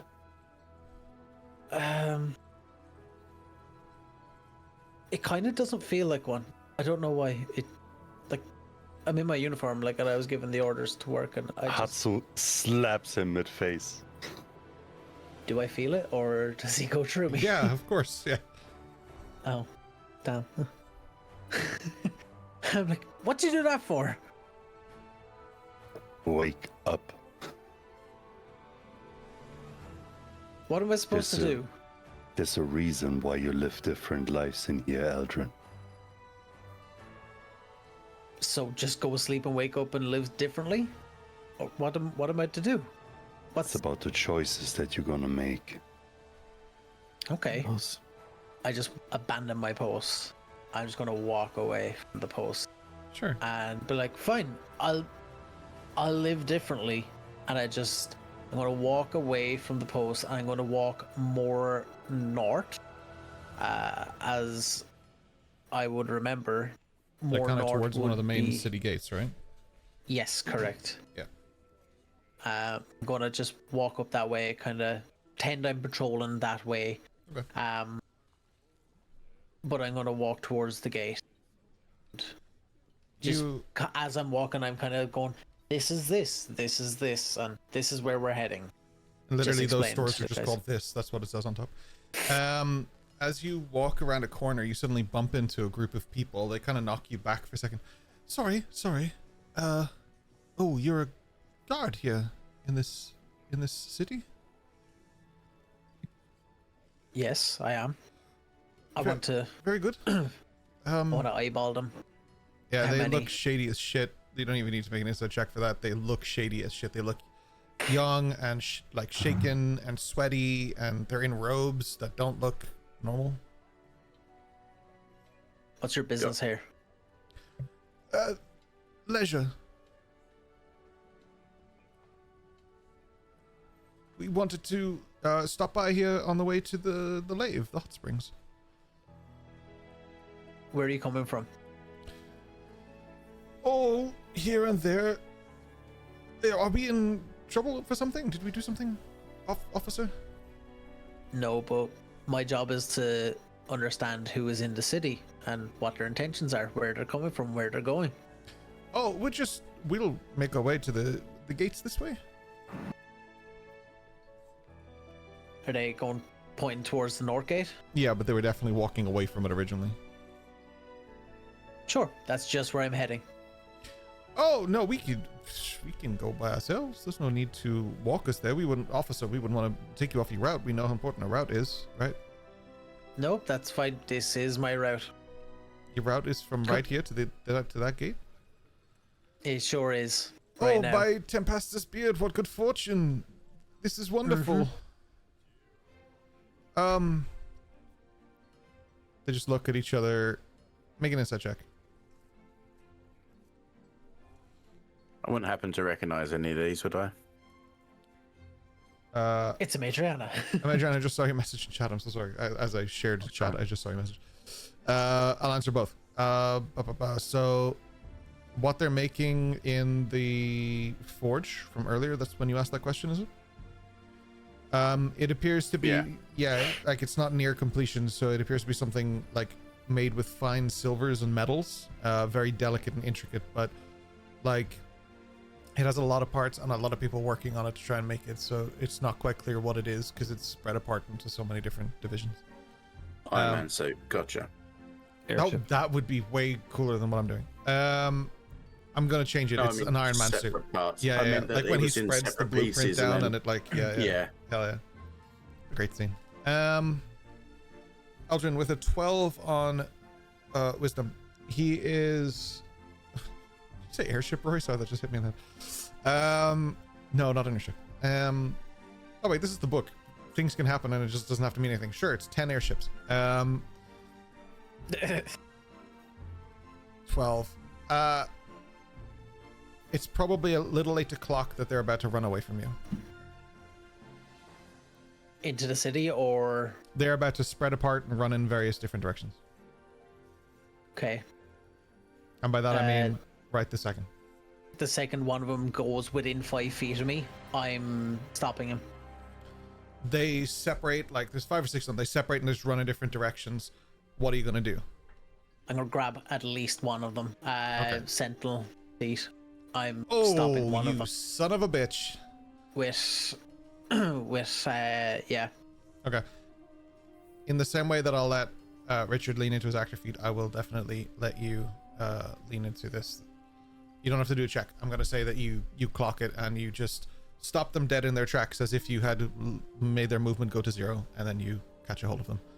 Oh, Yeah. I didn't know that they were gonna run, officer. That's weird. Super weird. Come on, let's go take a walk. Are you And I sure there's bring him- nothing we can't do to make you change your mind, like a big fat stack of coin? Could be the fattest stack, but no. And I walk with him, basically scruff of the neck style. I'm walking towards the north gate with him. Stop! I am a powerful mage, and if you do not stop, I will strike you down. With that, I turn, hand kind of on their shoulder, and I pull the goggles to the down like this, and I say, "So am I. Let's go." So you can't take us in.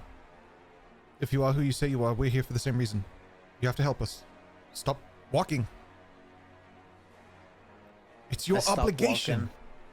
walking. And what do you mean? What are you talking about? We're running from the same place. We're refugees. We're hiding from the same people you're hiding from. Who am I hiding from? We don't have to pretend. It's just us talking.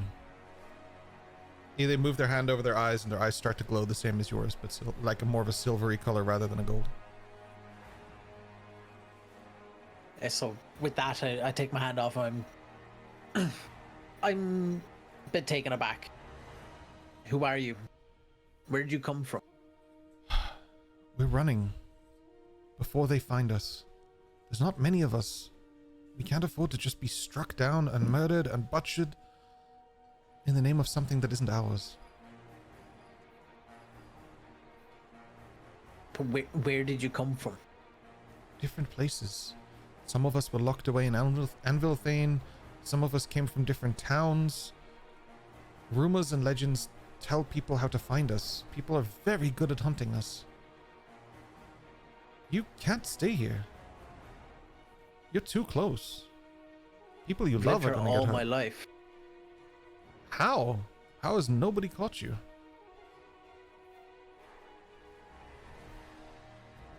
I've always just had these on.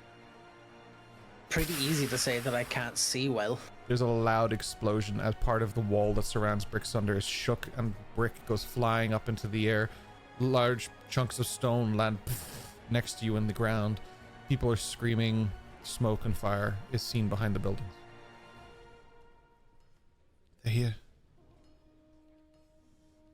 I tell they're young, aren't they? I was going to say youngling. There's one dude with you now. The other's fucking bolted, but yeah. Yeah. I'm gonna just to run, and I'm just gonna kind of like shove him in away from where the explosion was. Hey, where are you going with him? You turn around and one of the guards from your division are behind you. He was trying to warn me about this, and as I'm like ushering him to come with me towards the explosion. How did he know about it? Is he part of this? He said there was a group orchestrating it. I didn't believe him. Huh. Alright, let's go. I head straight towards it. Okay, as you guys start running towards it, he's like, should we not be going in the other direction? Away from where part of the wall has just exploded? No. Well, yes.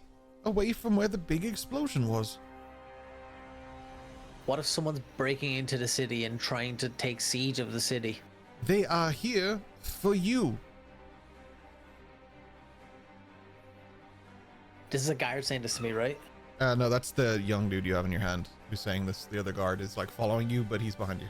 I've told the little dude to get away. I've shoved him off and told him to go. Oh, I thought he was still with you. My bad. Yeah, no, I've shoved him off, told him to run. Yeah, I'm bringing just me and the guard running. Yeah. Okay, he's following Sorry, you and sorry. just talking and trying to entice you to not go in this direction.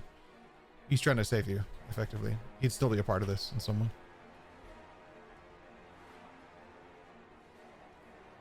I just turned to him and said, "Save yourself. I'm okay." As you turn, He you can see two hooded men walking up in black robes with a very specific symbol on it. One that you recognize from the far reaches in the back of your mind. One that you saw in a cave long ago. One that you saw... No, I actually don't know if you saw that in the cave, but they saw that in the cave. The group would have. But you would have seen it in other places. This is the symbol to the unnamed one.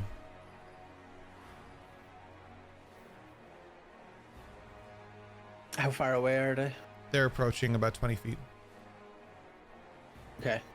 The other guard draws his sword as well. Yeah, I draw my sword. Yeah, well, my rapier. I draw that. There's a sudden sting as the guard pierces you through the back. Multiple more guards come over. They grab all of these different people that had run.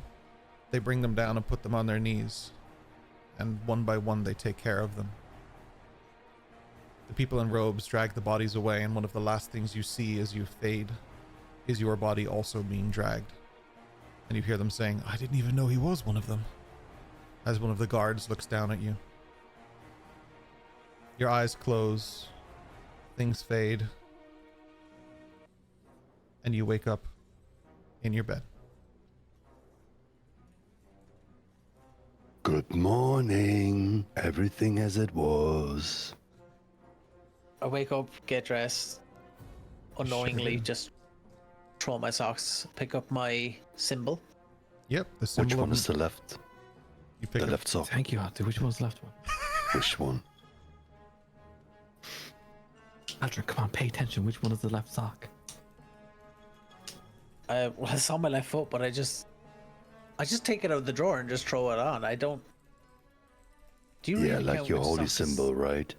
You don't I look even at- recognize. My symbol, and it is the symbol of. It's a triple pointed helm. The symbol to Minerva. That's a good one, Aldrin. Do I realize that this is now different now that I'm looking at it? No, same symbol as you had before. You've always had Minerva. What do you mean? What do you mean, Eos? This, and I hold it up and I'm showing it to her. I'm like, It's nice. I went to a temple of hers when Weslyn initially died. And yeah, she gave me some scales. She's good. Weslyn, this is the first time you're hearing this. so we follow the same. Oh, Oh, no. okay. Now you do. What do you mean? I've always had this. We'll discuss it outside the book in about 2,000 years. I'm about to believe that Aldrin has serious dementia. Like for real. Which dimension, Hatsu? I don't know. Maybe it's just a projection or something, and he's lacking information. Is Aldrin's bed a black hole? So you think the symbol to Minerva is the symbol you have always been wearing your whole life? Yeah, I've always had this one. He It's just the symbol. poof. I lean into Slate so that it can't really be heard by anyone else and just say, do you think he may be a herald?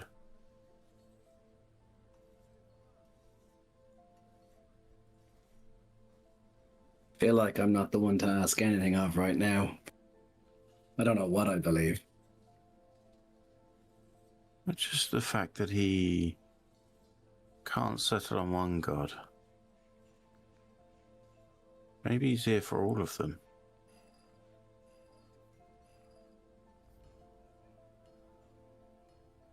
Is this really? Yeah, this is my symbol. I've always had this. Why do you keep saying it's different? Aldrin, Shut up. It's different. Why do you every keep hitting time. me as well? don't worry about it. Because you refuse to remember. You're stuck in your dreams. You can't decide because you don't know who you are yet. You don't know what you want to be. I know who I am. I know who I follow. Oh, you don't. You don't even know which sock is which. I look down and I'm like, this is the left one. This is the right one. I don't count which is which when I take the socks out of the drawer. How did you get your symbol? Visible confusion. The visible confusion, yeah. Trying to think, actual like history check. You found your IRL. holy symbol as if it was presented to you. That was the start of your journey. It was something you found in the dirt. No matter which orientation of you takes this, which symbol, sorry, I should say which orientation of symbol you're taking, the story is still the same of how you found your holy symbol. That never changes. Cool. Found my holy symbol. It called to me. It came to me. I found it. It's mine. Weslyn, you're able to do that magical image thing that you can do. Can you show him what his symbol actually looked like? I don't know if that works here. I am a ghost. There's only one way to find out. He just slapped me. So If you carry on, you'll get another one. Tell me of the gods, Eldrin. What do you know of them? Physical confusion.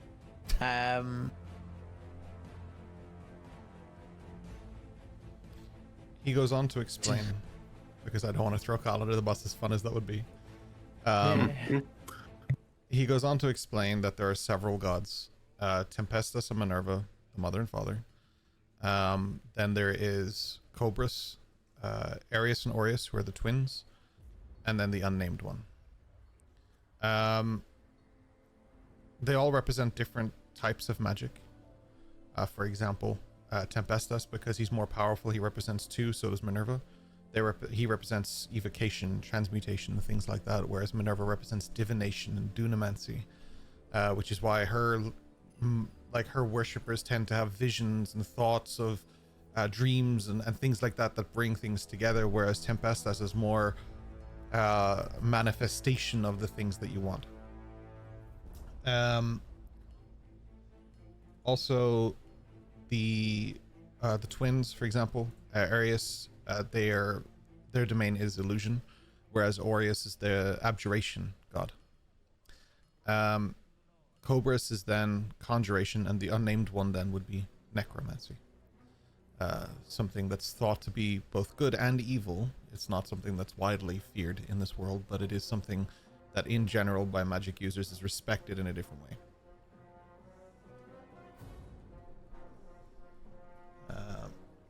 I definitely regurgitated that to the party. Yeah. Do you believe all of that? Honestly, yes, but with everything, like being told I don't even know my own symbol, I don't know if I believe anything right now. But How did you die last time? DM, would I have remembered how I died, or Yeah. I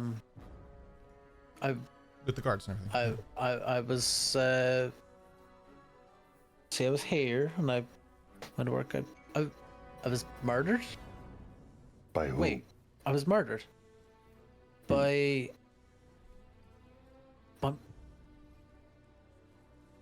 was it one of my own guards? What? No. But who ordered it? Well, Lord Garrick would have. Who did kill you the time guards to do before things, that? Who did capture you in my hometown? Why is it always the same? Surely those name are for it? visions from Minerva guiding you, of course.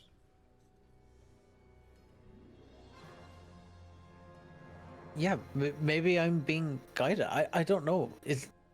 You've been guided to be slain by in the name of the unnamed one. Is that what you think? No, Do you think don't at know. all? This is all so confusing. This is not my symbol Your then. brain seems to be Tempestus. What do you know, Aldrin? It appears I know nothing. You know you're late for work at the library.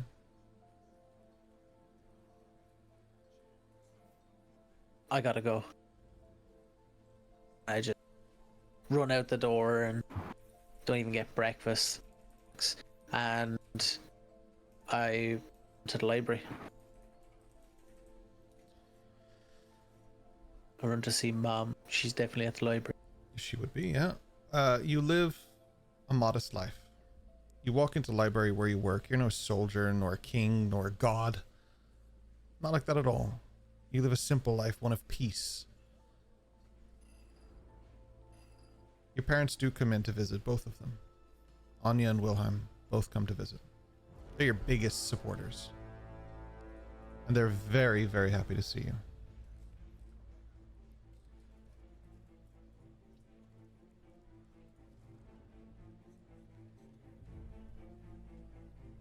You're working Yeah. on something that's very unique to this library. Something inspired by some stuff your father has done as well. You are working on it's almost like an automatic sorting system for the books that are brought back to help bring them back to the shelves where they need to be. Just something very something very Eldrin about it. Bringing his love of machination to his love of knowledge. Your father's very impressed by it.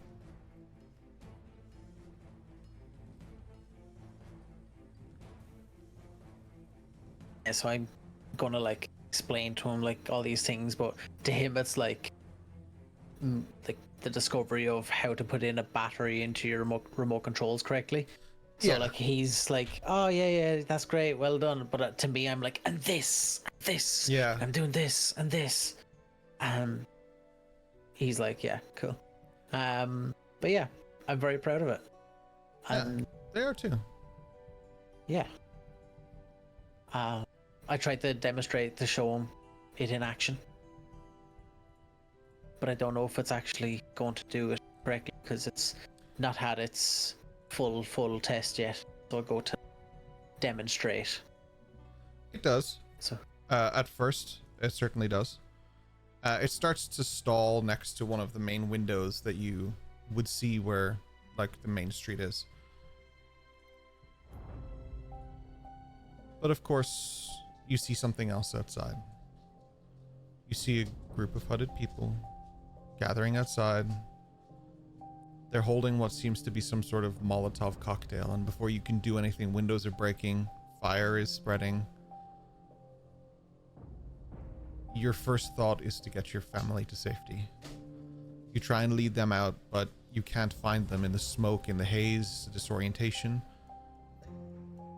And instead of being greeted by your family or finding success with that, instead you're greeted with a blade when you're struck down once again. There's a consistency to the visions that you're having or the memories that you're seeing or whatever way you want to describe this. When he gets hit with this blade, Yeah. is there any etchings, emblems, runes, anything on the blade that might signify from a particular faction, people, god, anything? Oh yeah, for sure. A black winged black wings wrapping around a bone is the symbol that you would see. The holy symbol of the unnamed one.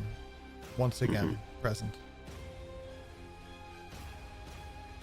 You're all forced to watch as Aldrin experiences this once again. He's the only one who feels it. But again, he experiences it. And again, darkness takes over. Until again, you find yourself waking up in bed, putting on your left sock first, then your right sock, which we've just all learned is a thing. Yeah. Before he gets to the point of socks, as he's just waking up, and you know, like when you first start waking up, you're in that kind of, Yeah. it's a word we've used a lot this evening, but that lucidity of like, I'm not quite awake, I'm not quite asleep, like I'm in this. Like, I wonder why that phase. theme keeps coming up. Yeah. Yeah, absolutely. Majorana's just gonna grab him. What happened when you died? What happened after? Like trying to catch him in that state of not thinking, just reaction. She's basically forcing him to try and answer what happened when he woke back up after dying. what happened when I died and I woke up? I'm here.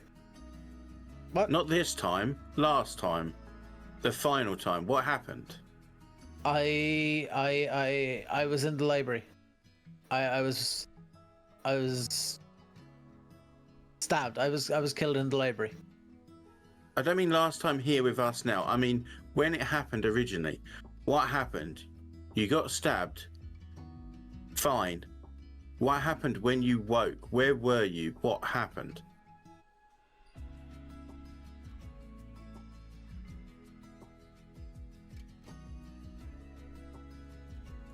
I wake up in my bed every time. I just. So what, one day you just changed that? You woke up out of your bed and went to the school rather than go into the library? No, What happened between that day of dying, whenever or wherever it was, and you get into the school? What happened then? what happened when I went to the school? I was ambushed. Yes, I was saved. Yes, I was ambushed. I could show you. I remember. I know where it was. Right, let's go there. As you I grab reach your for my things, holy symbol.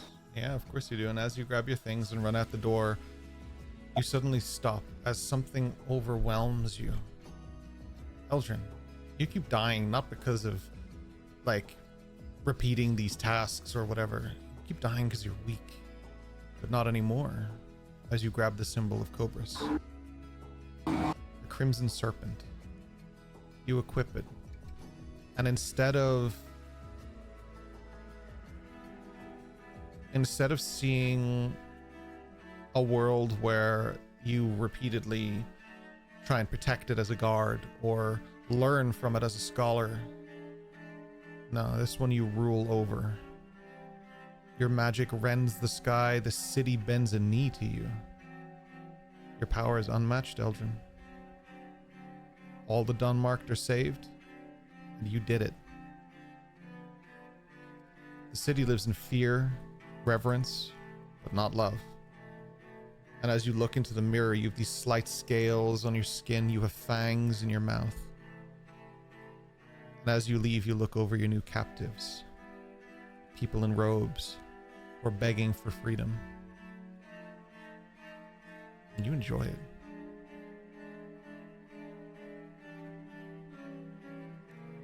There's one other thing you find.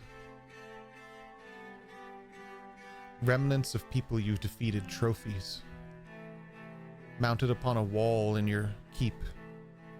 A beautiful set of wings, one slightly broken. A gnarled staff with a moon atop it. A beautiful sword. A small knife, almost could be a cooking knife or a butcher's knife, and a lute below it. You find the pelt of a fox. And you find this fur sort of vest hanging next to it. And a white jacket, pinstripe, that of a suit. People you've defeated on your climb to the top, Eldrin.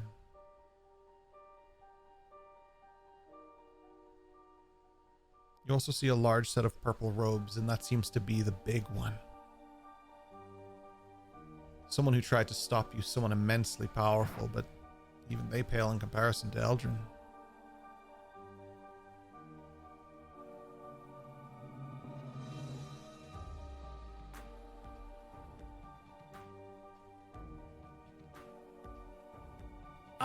So when I'm leaving, like, I wake up and because obviously the nature of how I've woken up, I've not realized I'm not in my normal room.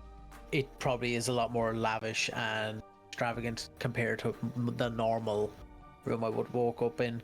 But as I'm going down through, the quarters or the house itself, I'm seeing all this and I just stop and I'm staring at it.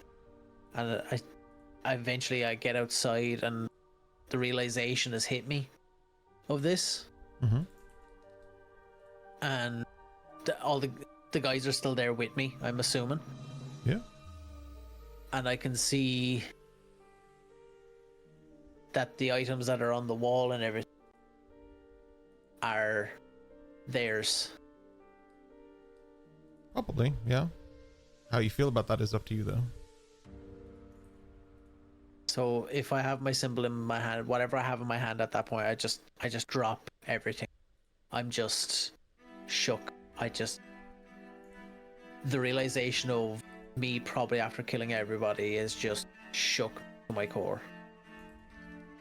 The fact that Remington is probably the big robes, all these things, like the realization of everything is just rushing over me. I'm totally in shock. I don't realize what I have done in this life. I don't know how I've achieved it.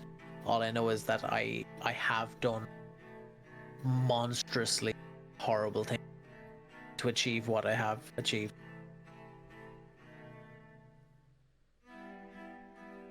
I just grab him. One arm on his like bicep, one hand like round the back of his neck almost, and start frog marching him out the door. That's not the you've chosen to be, at least not right now. Let's get back to the you that you've chosen to be instead. As you lead None him, of those were the ones that you chose to be. None of these are real. Exactly. None of these are memories. They're visions of what could have been. Maybe. Something steering him in a direction. I've lived 1,000 times. Died even more than that. Sorts of dreams. Choices you can make, don't make. Problem with power and gods. Those who speak the old tongue. Why do you cling to these symbols that you know nothing about?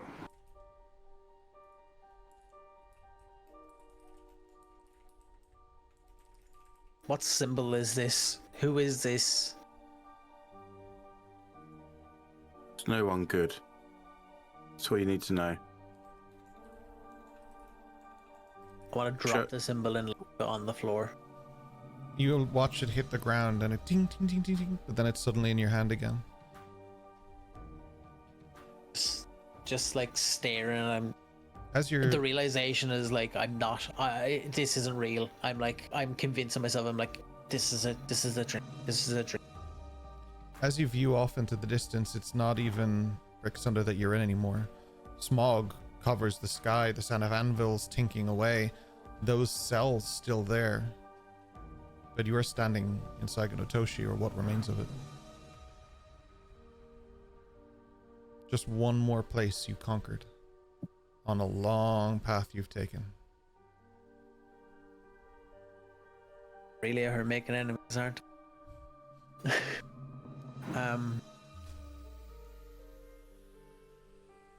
Yeah, I turned to a major and I said, I can't show you where everything happened. We're not there. We're not there. I'm sorry. I can't show you. Unless we can get there, I can't show you. You don't need to physically be there. This book's already shown us that. Elias has just shown you that. Show us what happened by what you actually remember, not what this is projecting you to remember. Think about it. Think hard. Think properly.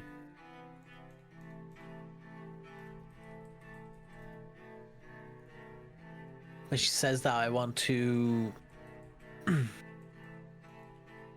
like take a moment, close my eyes, and kind of just bow my head. Not like I'm bowing my head to somebody, but like to just concentrate, inner concentration of the memory of what Amedriana is looking for. Like when I was ambushed and brought on the cart and everything. I want to completely focus and hone in on that memory. And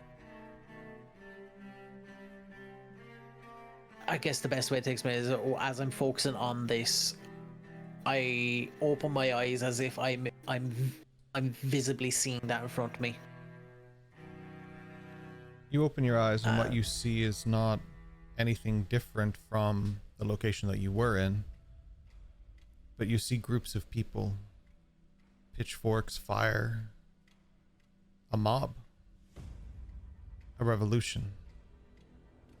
Your guards appear in an effort to stop this.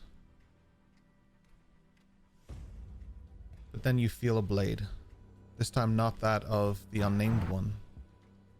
You look back and see an older and worn out, scarred Lissa and Ayami as they defeat the conqueror who took everything from them. The people they cared about, the people they loved. For them, this is the end of a revolution. There's cheering. Your soldiers drop their blades. But you're not waking up.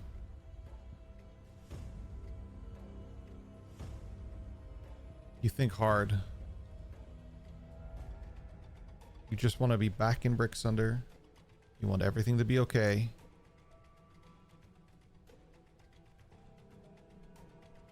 Still nothing. Then you hear something in your head. Don't worry. I've got you. You feel a cold grip. You wake up in bed once again. No regard for socks this time, Eldrin. Instead, you just reach out and grasp what just saved you. A holy symbol. The holy symbol. When you've had your whole life, Eldrin. The unnamed one's symbol strapped to your chest, where it should be, safe and sound. Your god has called upon you. It's time to go home. We know by now what that symbol is, right? We've had this discussion many times. Yeah, like there's no way you guys don't know what that is. This is forbidden.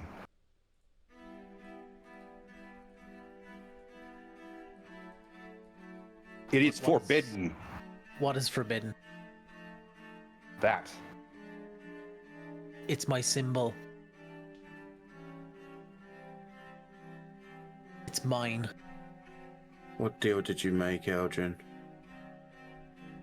I didn't make any. This is my symbol. Always had this. Might be. But that's not a symbol to anything good. Are any of us a symbol of good? Complete, utter good?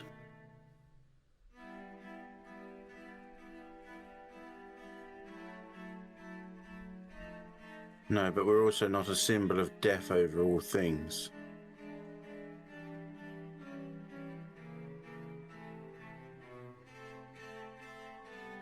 Death comes to us all. It did come to you, Many times. and then you did something. And No. it stopped. So No. what deal did you make? I didn't make it.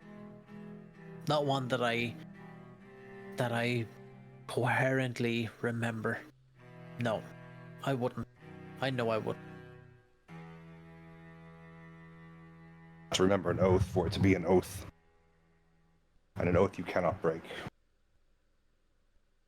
That is forbidden as well.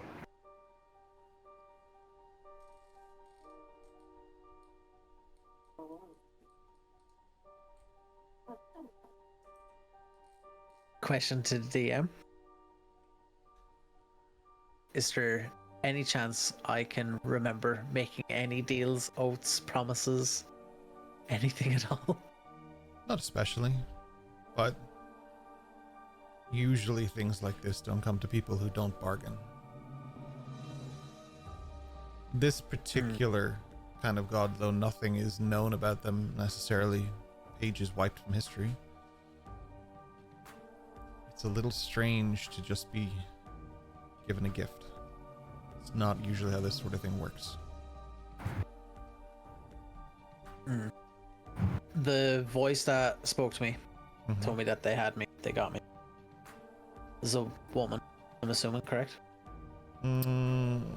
Probably ambiguous. The voice would have been what you needed it to hear rather than one said Okay. voice. Okay. So you can choose in that sense what it was. It was incredibly neutral. My most neutral. don't know why I got the vibe it was maybe one, so I'm going to roll with that instinct that I got Fair. as a character and a person. Do you feel like it's a Okay. woman you know? I kind of do.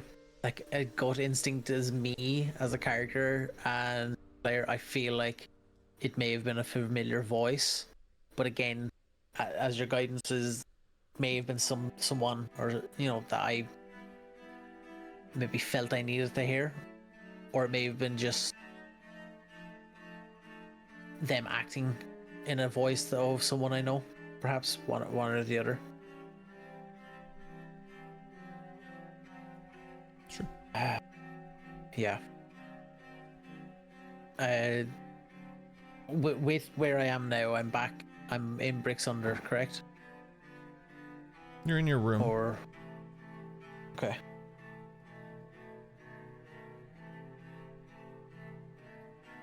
Yeah, I'm gonna get up, leave the house, go out over the house outside. Oh, you prepare for slaughter? I'm just prepared to go with the day, see what it brings. Death, I would say. I just roll my eyes as he says that because I mean, I've it's a realized symbol that I've you were died so always much. wearing, right? Yeah, so you know it's death and slaughter and rebirth.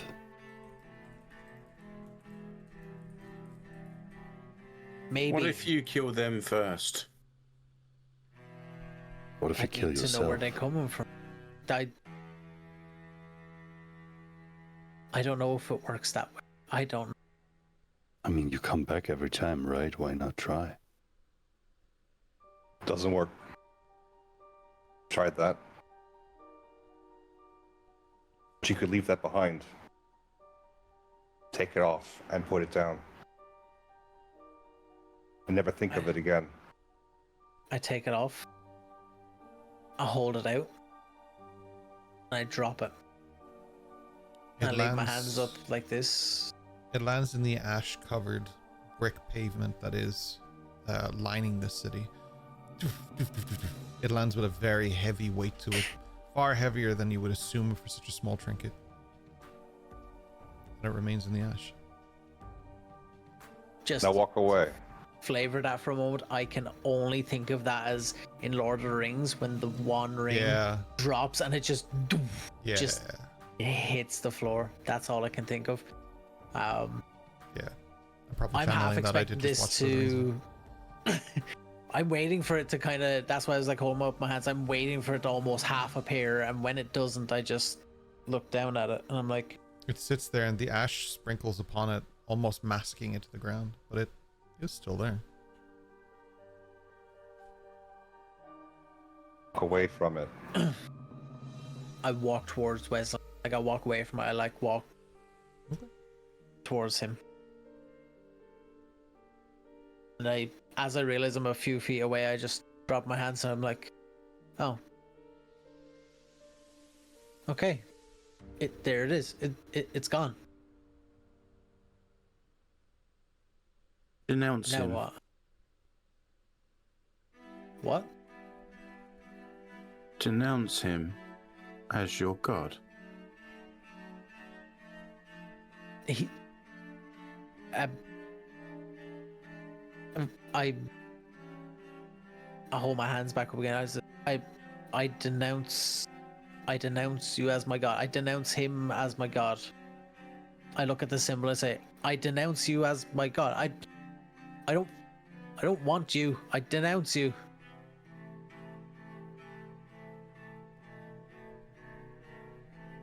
I turn to Major and I said, there.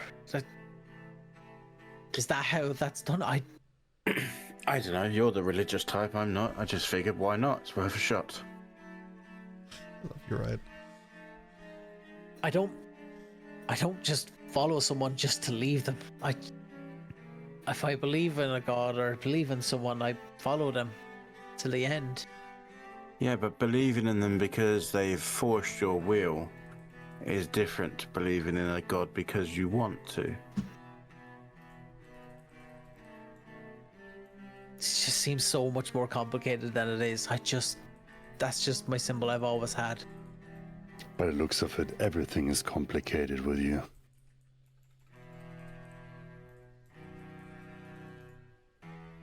Is that why you don't decide, Aldrin? Maybe so. Maybe so. I don't know. Aldrin, forgive me Yes. if this doesn't work. And I stab him in the neck. It goes through, but doesn't make the killing blow.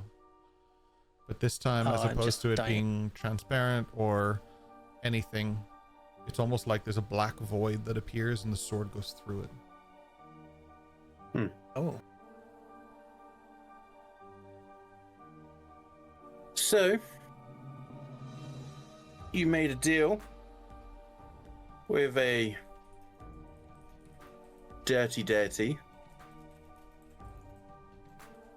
because you got shanked to death by what seems to be his minions, or at least as a result of his minions doing in your hometown.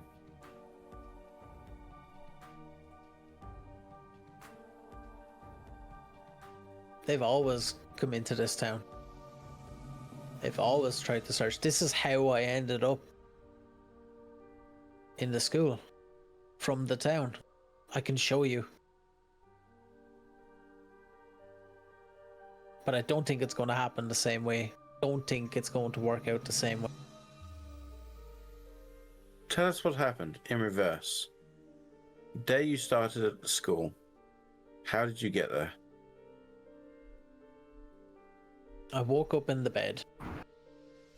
Last thing I remember before that was being on a cart back here.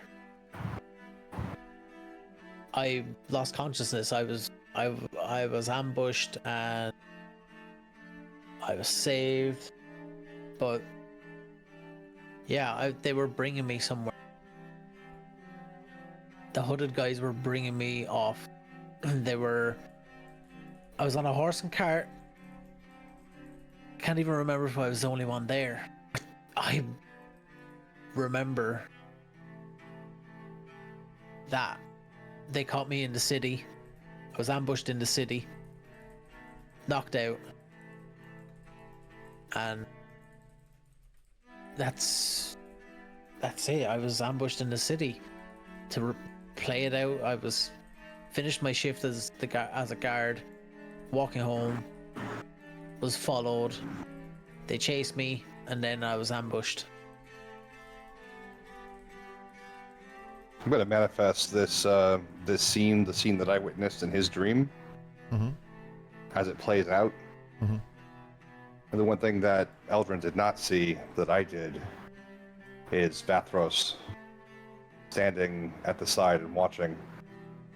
I'm going to omit Virathorn, but I will leave Vathros in this image, this playthrough. It's silent, but goes on a little loop of the ambush and Remington saving him and Vathros standing off to the side.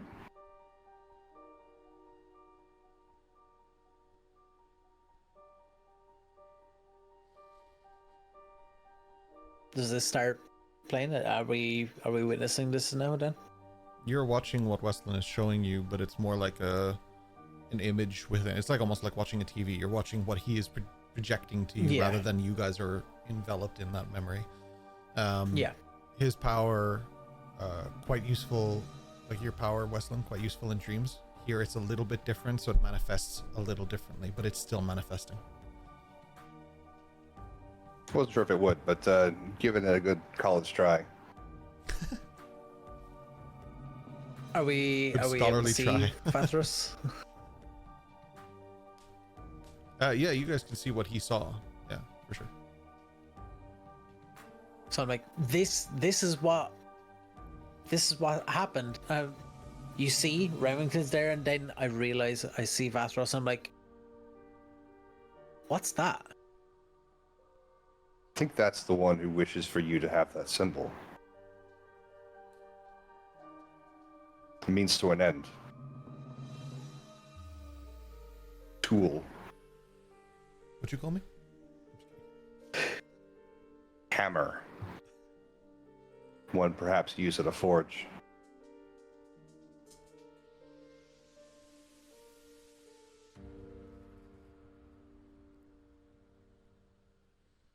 I don't Hold on. remember them being there.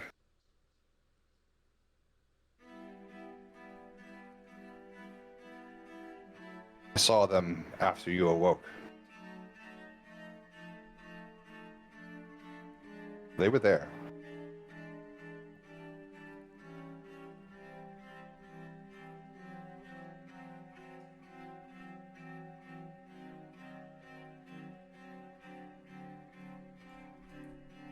I don't remember this. Unconscious. Even when I saw Remington, I didn't see this person. Wounded.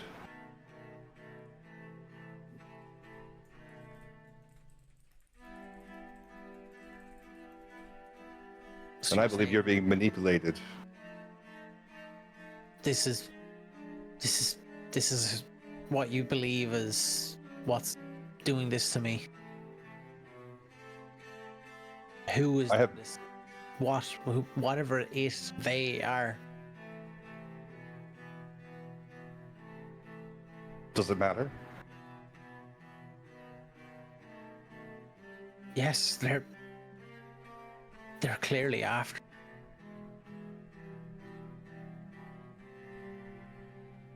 Of course it matters. If I'm running from something or someone, it matters that I know. How can I hide if I don't know what I'm hiding from? Why Yeah. hiding?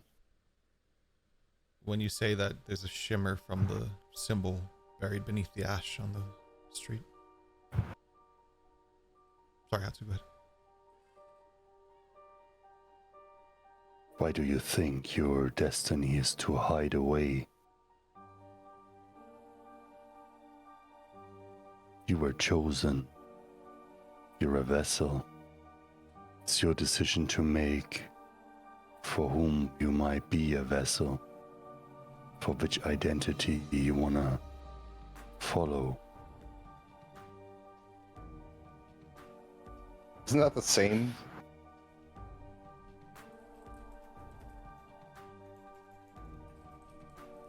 The same like what? Chosen vessel, It's a tool It's a for conductor. a powerful being meant to serve a purpose. And then what? And then send energy to the future you want to see.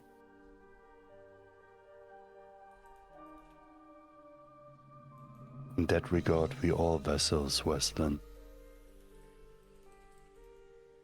As we saw in your vision. I think he has a choice in this matter. Oh, of course he has.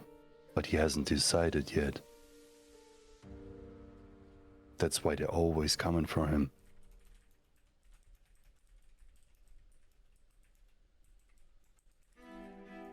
You don't have to serve Eldrin. I threw the symbol away. I left it. I denounced it. I don't follow anyone right now. I threw it away.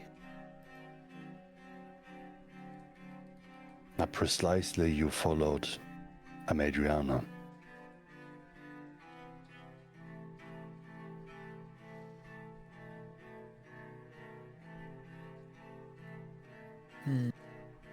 But what if she's not around and it's comfortable and it feels good and it's better with more power and hidden away? Nothing bothers you.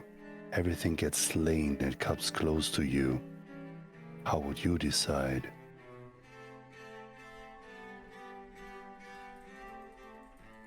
take it away from me. Take it.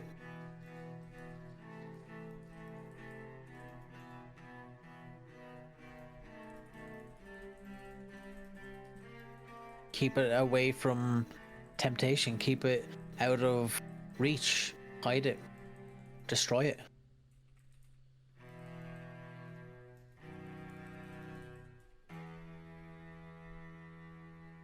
There is a place you could always go to confront these things, Aldrin. Far beyond the reaches of the Northern Gate. Answers could wait. Who knows? I don't want to go. Then don't.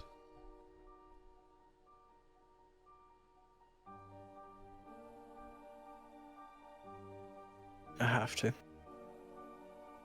But how would you get in, now that your key is lying on the ground?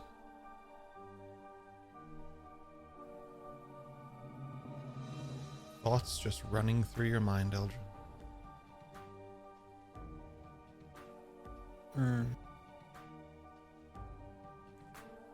I walk back and grab it. Eldrin, what does a follower do?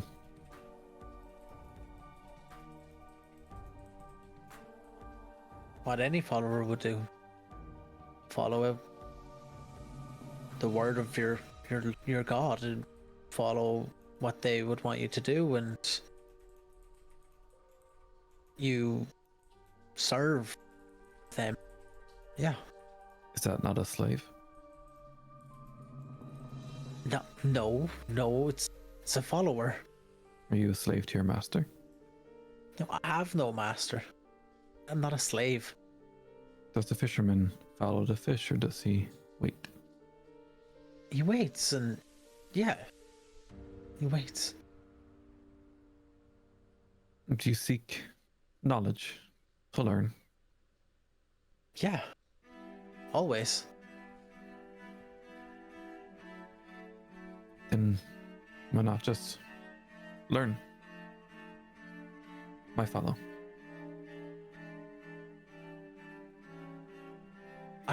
I've read many things. I've learned a lot. You read the words, but do you understand? We learn by our mistakes. We learn from pain. You've suffered much. You've died many times. Has to have slapped you many times.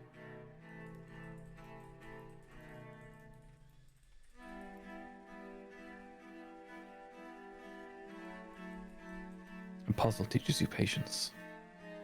The fisherman waits.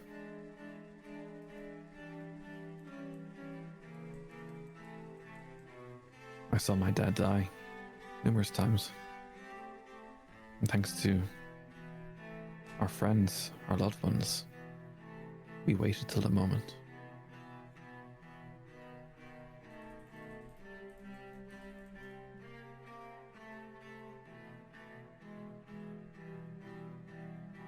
Do you recommend we wait and the symbol just sits in my hand or sits on the floor? This is your story. I'm just reading the pages.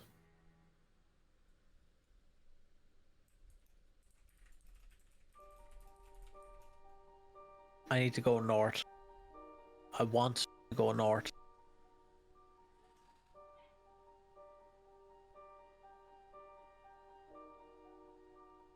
Then go north. You can come with me. You don't have to. I need to go north. I start walking.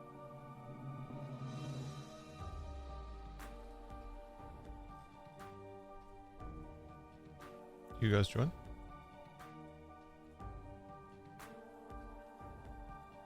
I'm gonna, but at a 10 to 15 foot distance. I want to see if anyone else tries to intercept.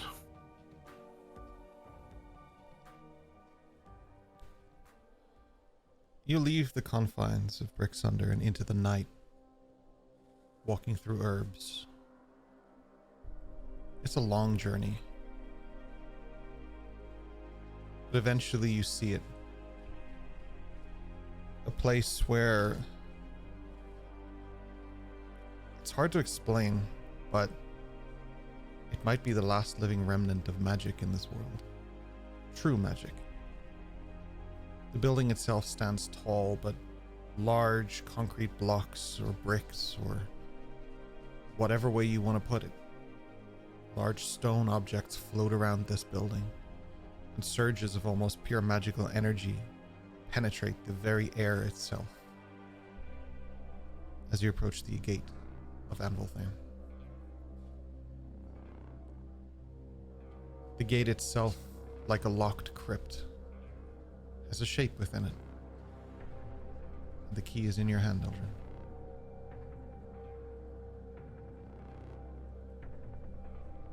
I look at it, see that it matches up, and place it. You place the symbol in and open the door to reveal an ominous green glow. This building is jagged and pointed, like the consequences of the actions you're taking. The door opens and you step through.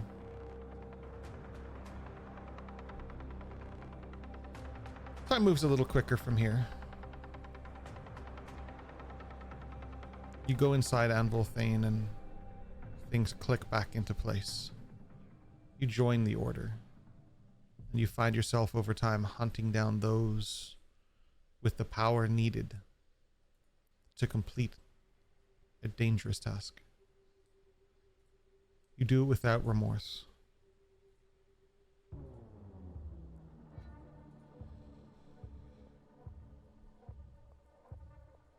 You killed many Dawnmarked, just like you.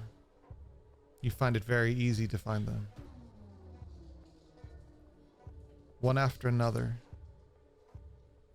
you keep just, it's gruesome, violent, it's evil, corrupt.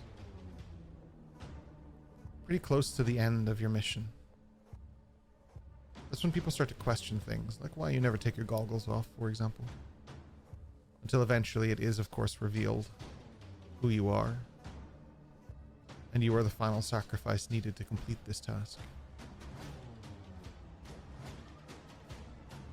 The Dawnmarked are wiped out. And something else is brought to light. But that happens after you wake up. One more time.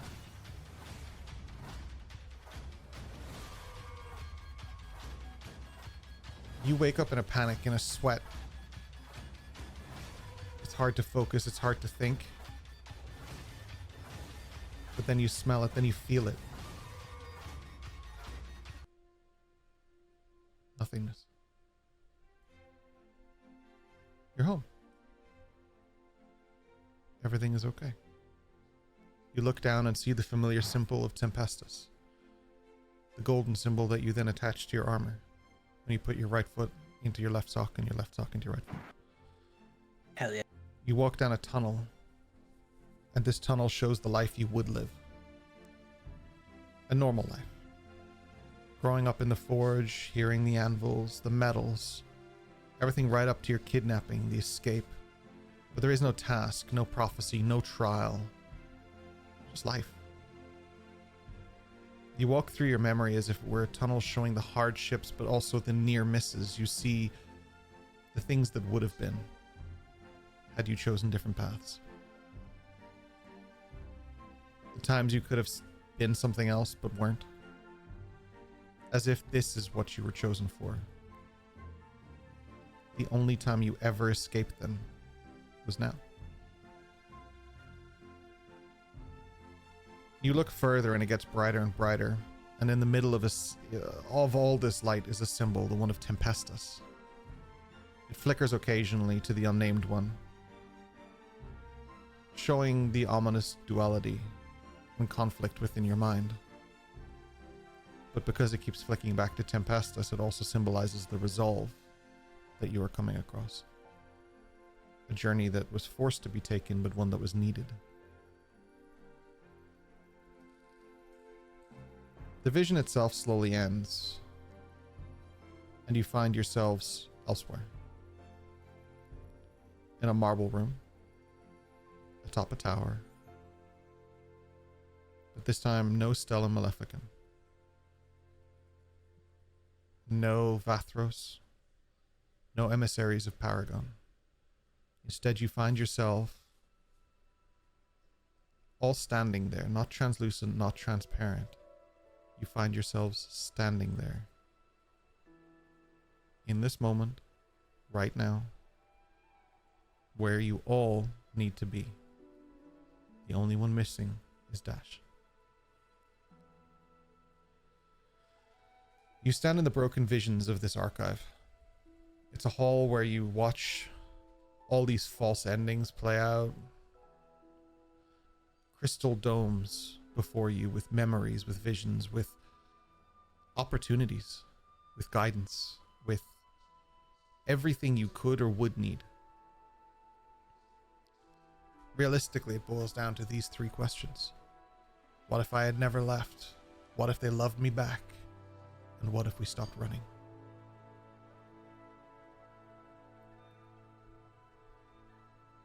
Ultimately, no matter which path was given to you so far in this book, you all had to make a choice, sacrifice a treasured memory or create something new from it,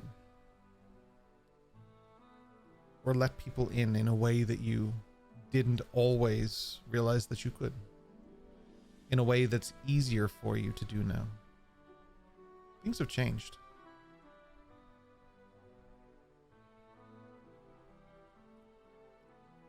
You all get the same offer. You can choose your best moment, your best memory, your best life. You can change your fate. You can change how things went so that your life, your world, everything is perfect and the people you love are there with you. And they love you just as much as you love them. Your fate rewritten.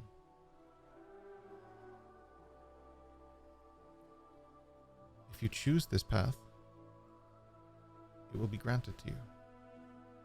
You can stay forever and everything will be exactly as you wished it would be. No harm befalling you, no knives chasing you, no shadows, no things that bump in the night, no sea creatures destroying you, no kings to dethrone, good or bad. You'd be home in the grove with your family. You'd be home in the Undercroft. You'd be home in a library. You'd be home and training with the people you love. Or maybe you'd be home and the people you love would just be safe. And those that you despise would no longer be there. All memories restored in a new path, in a new life. The option is given to you. All you have to do is take it. So I ask you a question that I normally ask at the beginning. What do you want to do? Go out. Out. I can't do this 5,000 years more. Strange. I don't look any older, but I certainly feel it.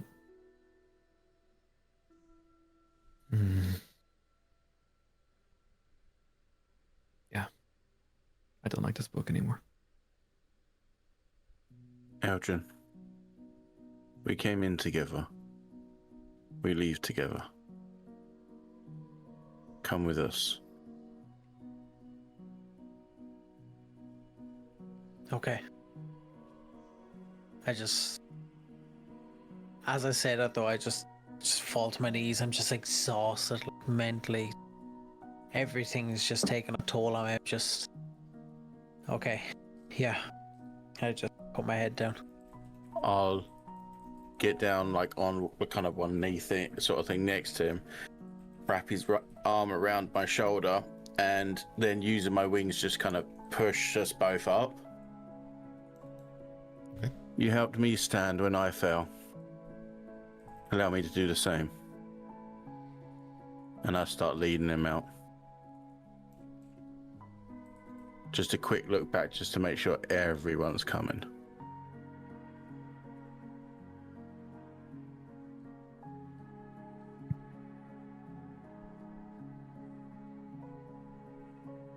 Well,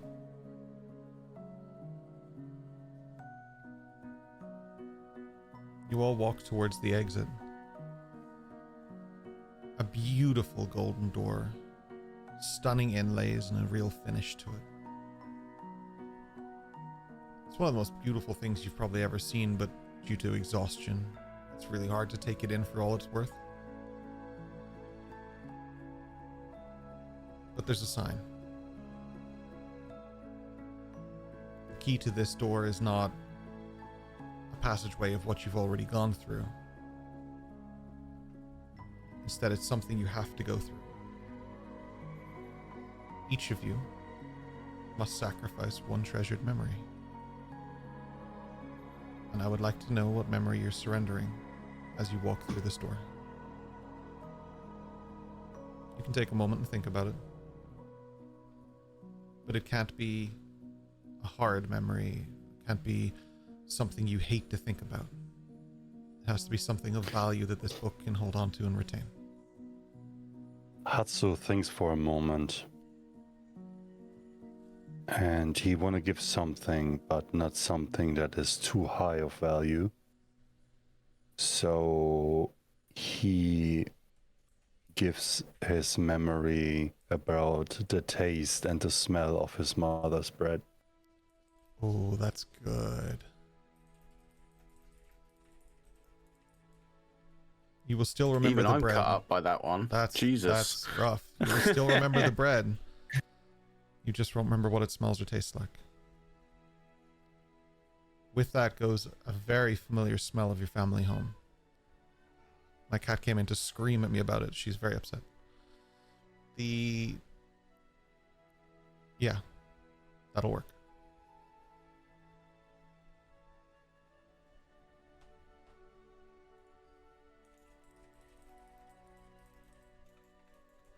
Weslyn's funeral.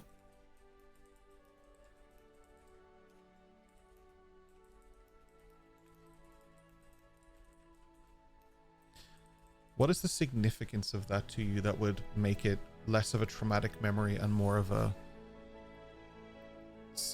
treasured memory? That's something you and I have discussed, but I don't think has been really said in this setting. So I understand what you're going for, but it needs to be verbalized, the consequence of it. It's where the rivers meet in terms of Eos and Minerva. That's where she really truly felt a connection to Minerva at that point when she was saying goodbye to Wes in that temple. So there's a sense of, I guess, the end of her grief for Weslyn that she'll forget. Yeah.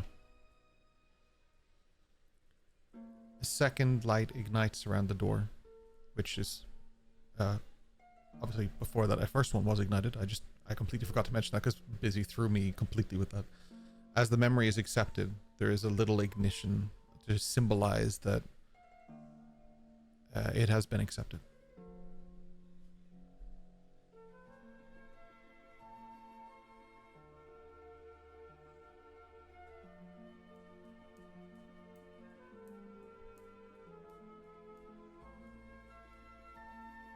I'm going to give the memory of my first flight where I didn't crash.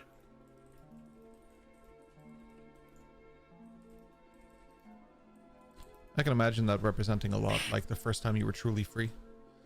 There's a lot of weight to that. Because that also symbolizes hope for Madriana. Again, something we would have discussed kind of at length for Madriana's story, and maybe not in this context, but certainly something I would pick up from her. Is there any other significance to that moment for you that you want to include? Well, the extra significance of that moment specifically was the fact that, one, it was before her wings were broke, which is something that's hard for her to remember anyway.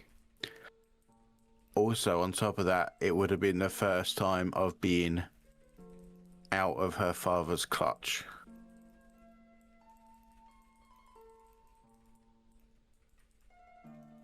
It's like, he can't touch me here. I'm even up here, his reach doesn't extend. Yeah. Another light lights up around the door. Another memory accepted. Another price paid.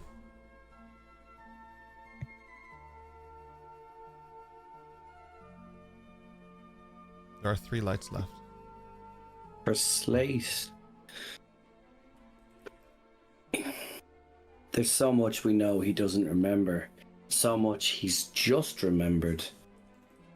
And the one that comes to mind to fit this for him is going to be the words to Weslyn's song that Slate referred to as the Song of Summer.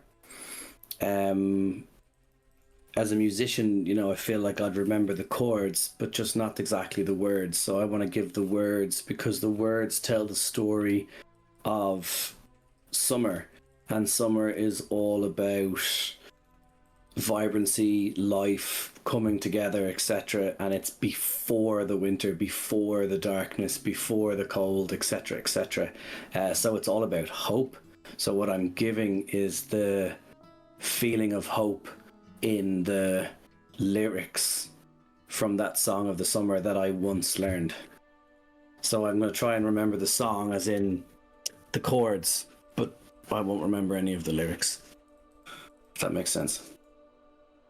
And as well, for Slate, there's extra significance because having led a fractured life back then, he had spent so much time on the run and hiding in other people's lives and shadows and living a very solitary, excluded lifestyle.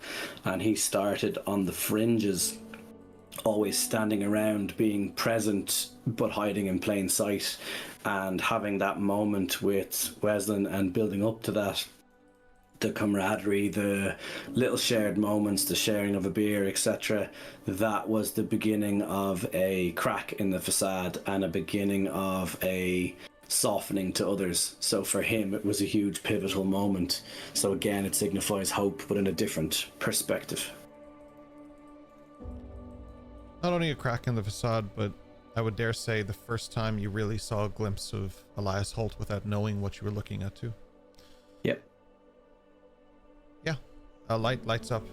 The consequence of that loss, significant. I'll let you guys decide if you're saying these out loud or not. I don't want to make you reveal any more than you already have had to through the journey of this book.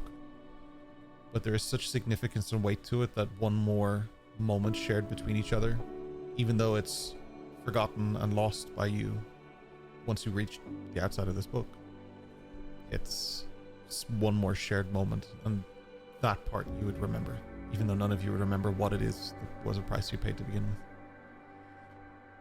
with. As Eos internally does this kind of sacrifice, she looks at Weslyn. Instead of a smile of joy to where he is now, there's a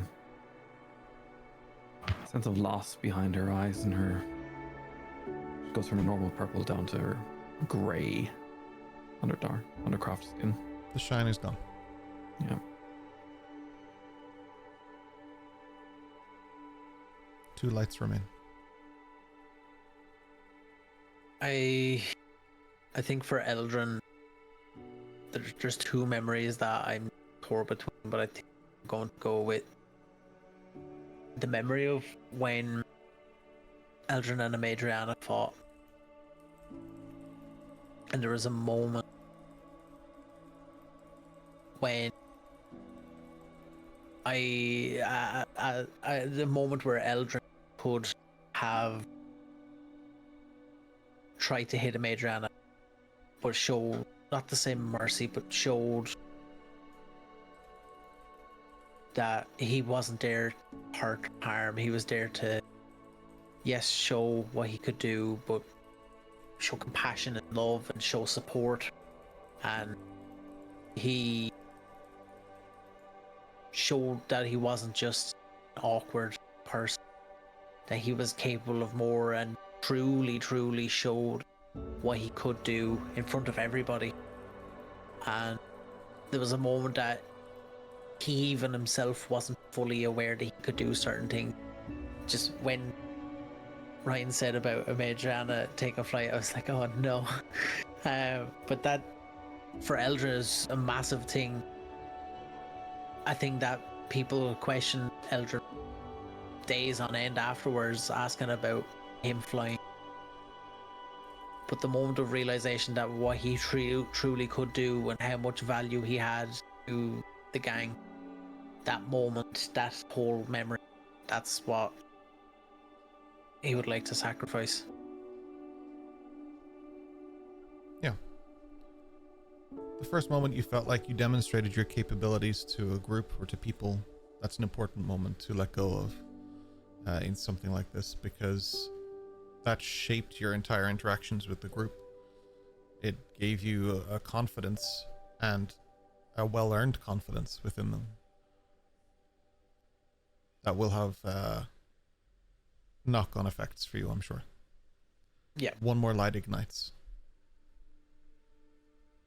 There's just one more remaining.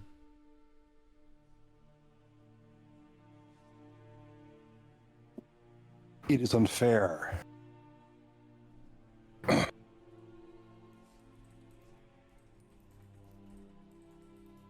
That what the book offers is either a loss or eternal happiness.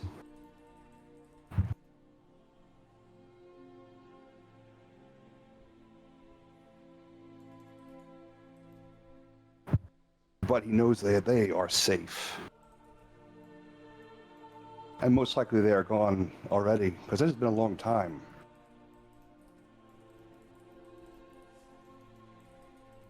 And there's no other way to go back. Because there's nowhere to go back to.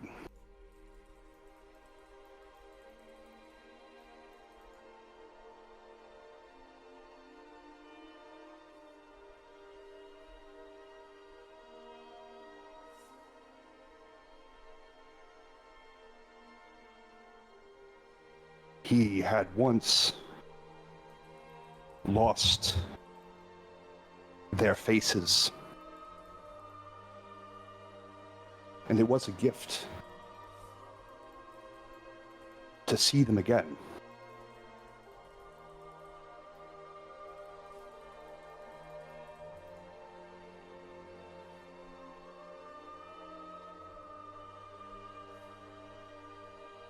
But if he will live in this world, in this new future,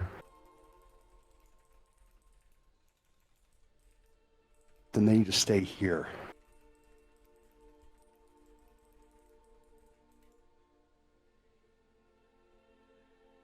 Where they can rest.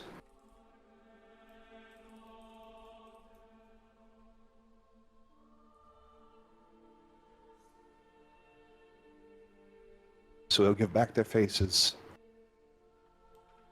and the sound of their voices.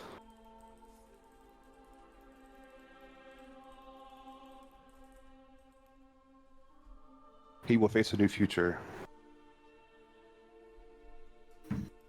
without them.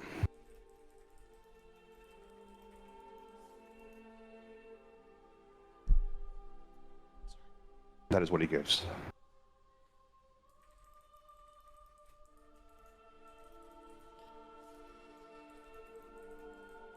With that, the memories of your family that you have just spent so much time restoring and figuring out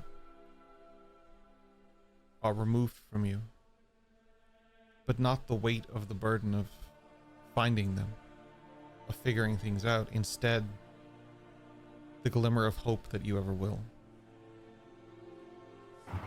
Their faces are removed. Their personas are removed. Their voices, the smells,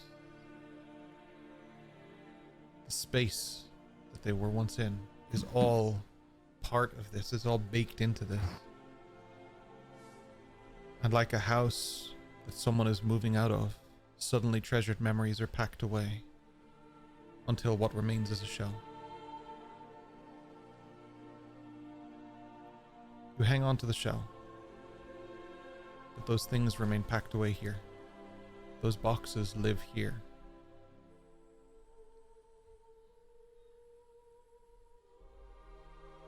Another light ignites as this is accepted as well. And as you go to push the door, you see one more tiny space for a light. A price not yet paid.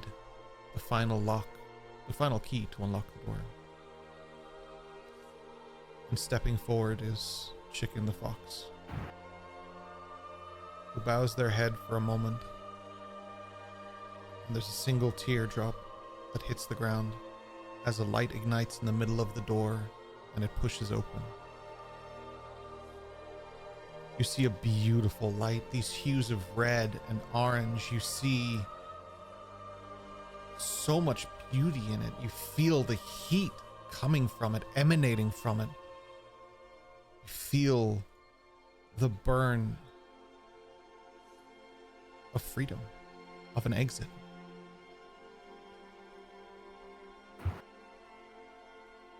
What do you guys want to do? Eos grabs the staff. She tries and focuses her mind on where all this horrific 1,045 years or so started. Undercroft. Home.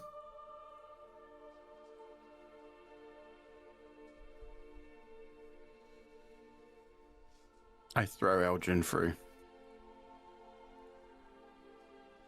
And the rest of you?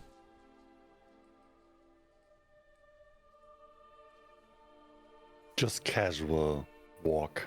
Not wanky, not wonky. Straight ahead.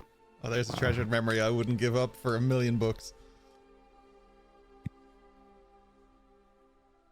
You all leave? I'm making sure I'm the last one out. Making sure everyone's gone. The door Don't closes. think of a choice of leaving. You're just It's- thrown out. it's- Is Chicken leaving? Yes. And I will pick him up, carry him out with me. There's more weight to it than usual. A willingness to just be carried in that moment. As you all leave and the door closes behind you, there's the echo of a door slamming in this large empty space behind you. You walk down this tunnel and the heat gets more and more tense, starting to burn the flesh. It feels like you're walking through fire.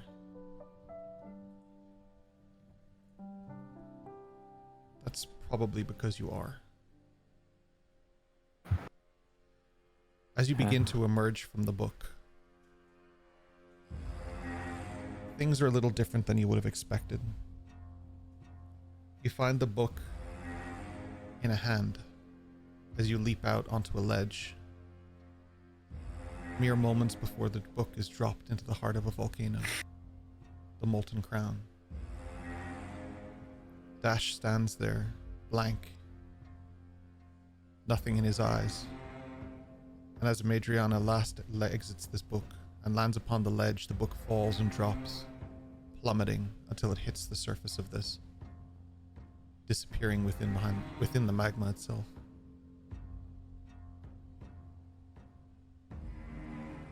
Dash looks distantly down, then suddenly turns and begins to walk back down the path you followed to get here. Not a word to any of you. His clothes scorched, dirty, in a way you've never seen him. His hair is grown. He has a beard. Time has passed. You stand in the heart of the Molten Crown. Dash completed his mission.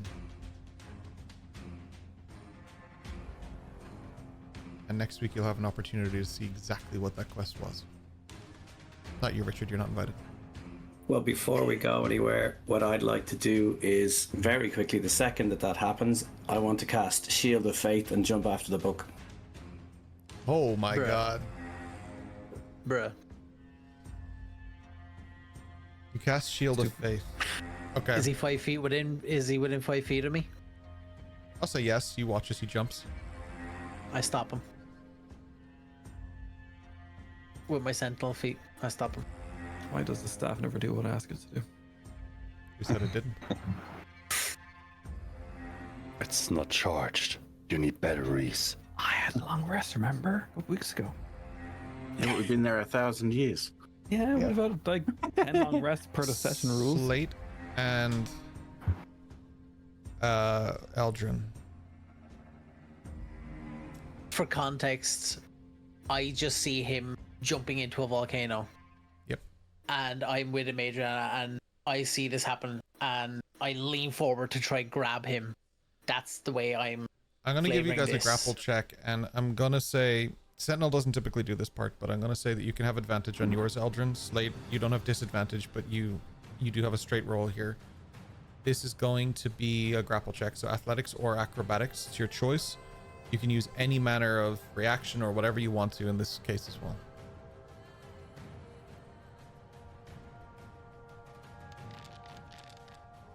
Oh dear lord, he might actually be gone. It's a 6. So acrobatics or athletics, right? Yep. Well, it's definitely going to be acrobatics for me. It ain't that hard. You're fine. Oh, 6 and a 7. 6 with advantage and a 7 from Slate. That +1 literally gave you the advantage there, the win, like the edge, I should say. Eldrin, you are as close as could be to catching Slate, but he's just out of your grasp as he plummets. luckily enough, he's not fast enough to beat me, though. So I dive in, grab this stupid fuck, and pull him out of the volcano. Okay. While flying, I'm going to use the updraft from the heat from the magma to basically give me a super powered pull up into the air. Okay, how close are we to this? I want to get the order. I want to see if Slate can get his hands on the book or not, because that's ultimately why Slate went in and risked all of this.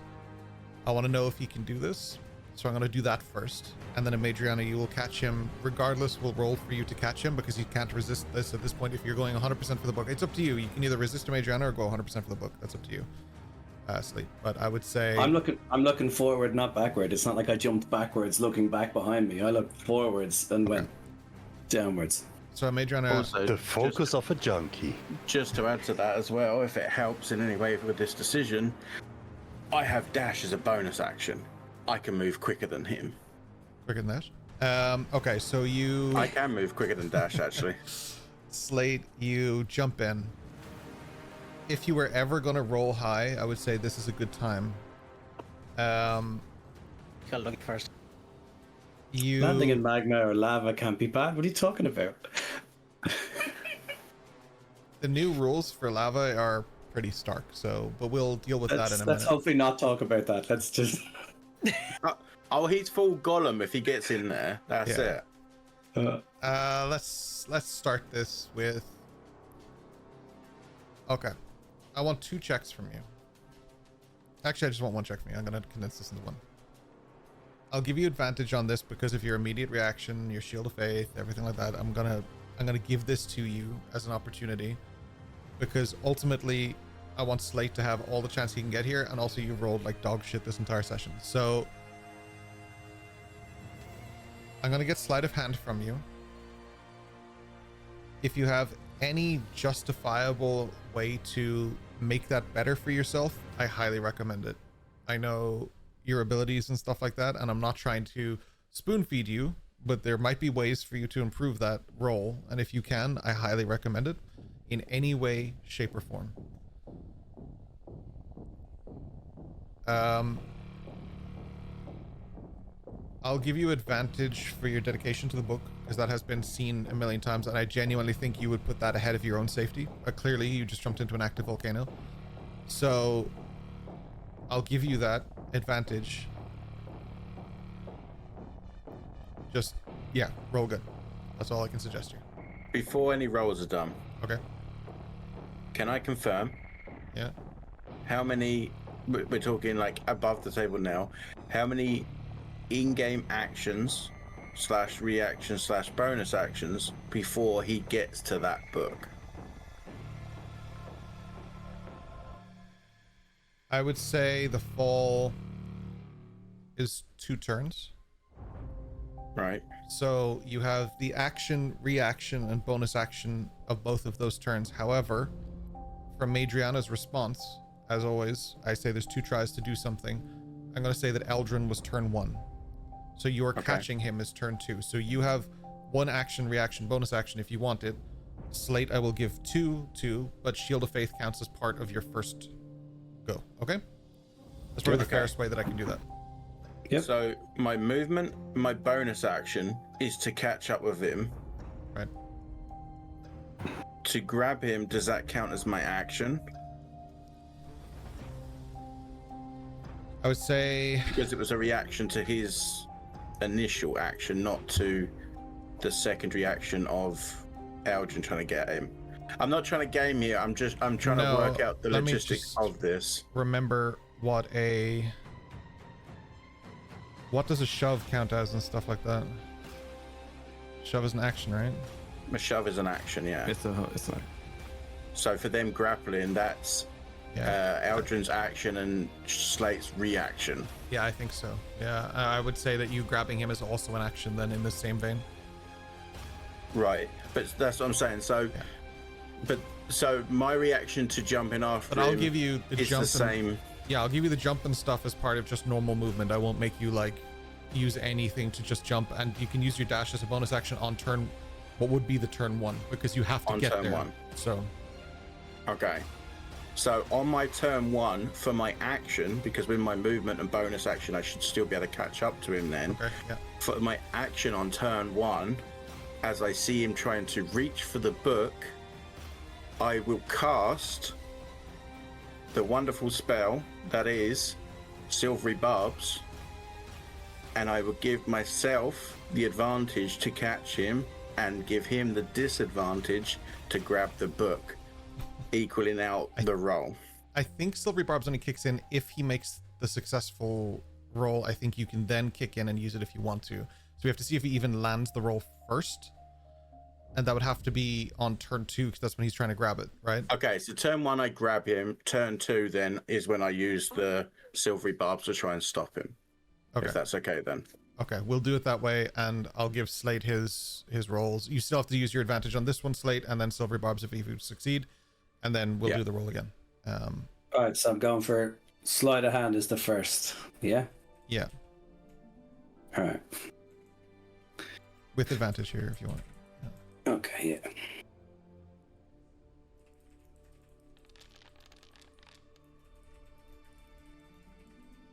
$19. You're about to grab the book, so at this point, Amadriana, that's when your Silvery Barbs would kick in, giving yourself advantage on a roll if you need it, and disadvantage to Slate on this roll. Is that what you're doing? Yeah, so he now has to roll again at disadvantage to actually grab the book. Okay. So now, here's my question, because we've never had it. So as you've explained it, the first turn was all of that, and this is now into the second turn. Yeah. I can't hear you for some reason. And I also have Silvery Barbs. Okay. So can I Silvery Barbs his Silvery Barbs? Do you know what I mean? Oh, is that a thing? But Silvery Barbs isn't a roll by definition.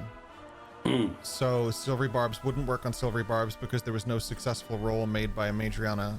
I think I'm reading into that correctly by Silvery Barbs. Someone can feel free to correct me, but I think by Silvery Barbs it has to be based on a successful roll.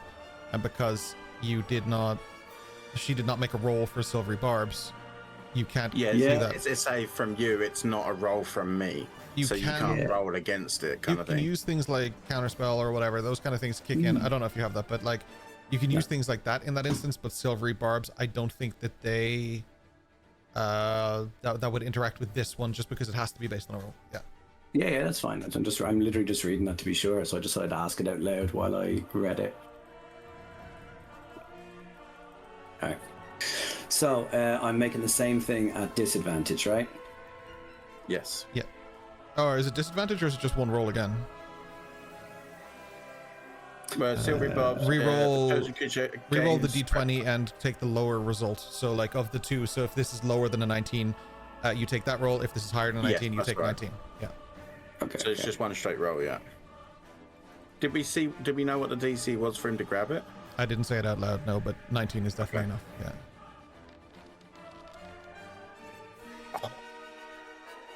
And then I will use my inspiration that I never use, that I tend to have. Okay. So I'll just use that now. Okay. So that's Please Does roll that out. supersede? Please. That's still. I gotta say that's part of the silvery barbs effect that you're re-rolling, so it still counts as this thing. Okay. yeah. You don't just flip back to the 19 because you're using inspiration.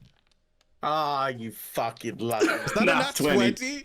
So the Yes. 19, it doesn't count as a nat 20 because silvery barb stole that from you and gives you the 19. The 19 does. So your 19 works. Fucking hell, that is such a Richard move. You saved all of that up into that inspiration. You haven't used inspiration, so like that is like the perfect moment. Okay. Yeah. Wow. Yeah, I mean 19 grabs the book, as I said. So Madriana, you're getting too close. You're trying to stop him, but you just don't have enough focus or time. You're getting way too fucking close, and you know what happens if you hit that lava. You flap your wings, you use the heat, as you said, to try and get up and carry him. You're almost screaming from the pressure of just trying to do this at the heat, the burning sensation. Your leather is sticking to you, it's melting, it's intense. You look down and Slate is just holding the book and kind of just hanging there loosely as you take him back up. A shimmer of glow from his shield of faith, I guess, is still there. But yeah, you bring him back up and land on the surface. Yeah. I'm putting him nowhere near the edge. I'm putting him like further away from the edge. Like, I'll walk away from the edge. Obviously, I'll just put the book out of my hands, and I'm going to go like this and just step back from, everybody and everything.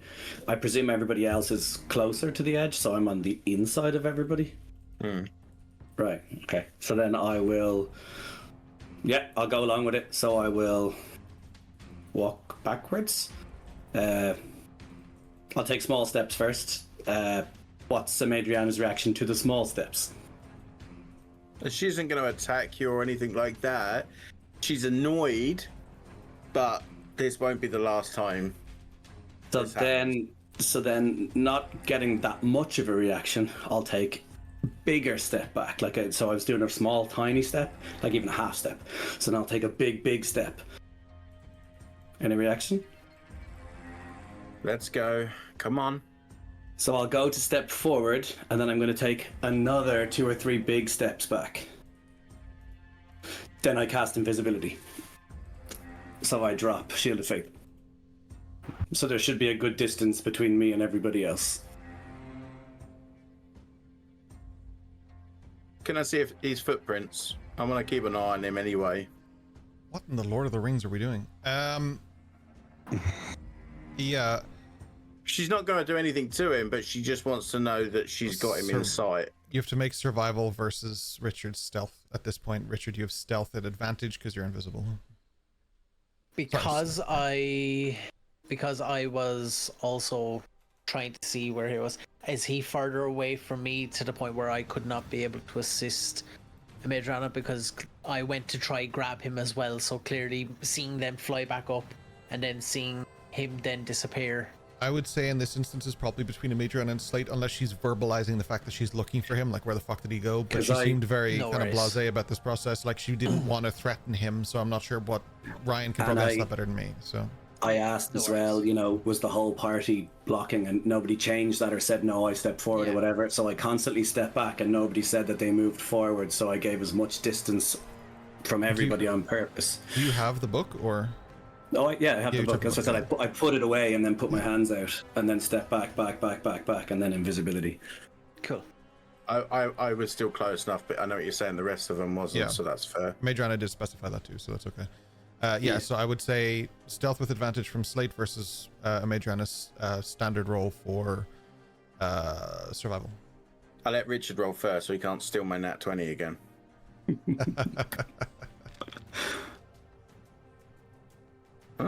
16. Is good. 16. It's not great. Better than mine though, by 1. Oh, and Madriana, you're trying to see it, and All for a that matters. second you can see it, but the ash and soot and everything here is just quickly covering for him. It's very, very difficult to find anything in this maelstrom of chaos. And my intention is to slip away, that's it. There's only Actually- one way, like Dash just followed one way when he left as well, right? Yeah, Dash is about Yeah. 50 or 60 feet away, and he's just walking very slowly down. Yeah. Can I make an So- argument based on what you just said, though? Sorry, Busy, go. I'll let Busy go first if it's okay, because he was Yeah, just in the yeah, middle that's of what I a sentence, said. Go on, and then I'll Busy. go back. Yeah, yeah. So with all that happening, Hatsu just kind of feels Slate's confusion and addiction to the book. And Slate obviously does what every junkie would do when he would lose his shit. Just run away, hide, get a kick. And so he's kind of charging up to do a super sprint to cut him off on the only way out of this. And since he knows he's faster than him, he's basically dashing ahead and tries to cut off the way.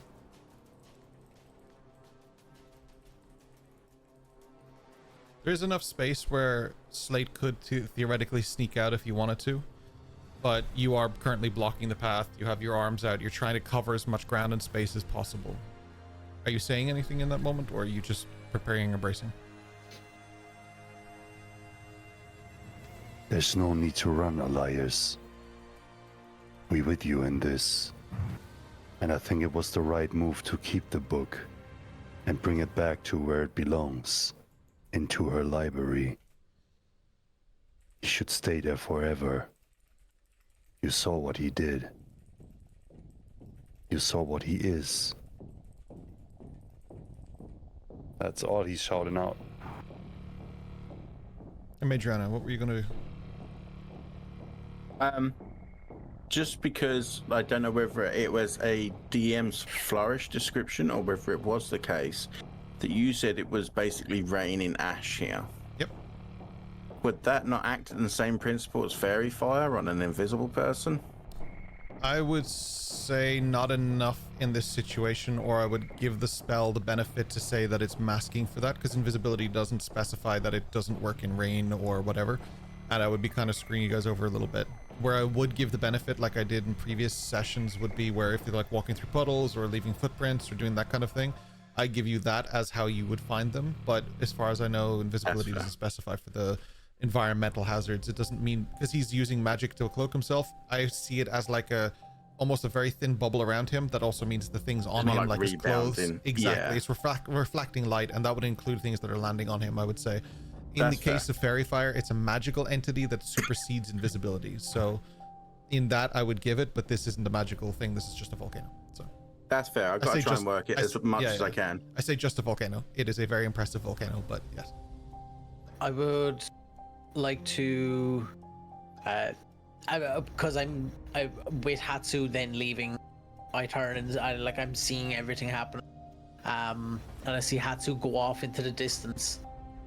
I'd like to use my celestial revelation.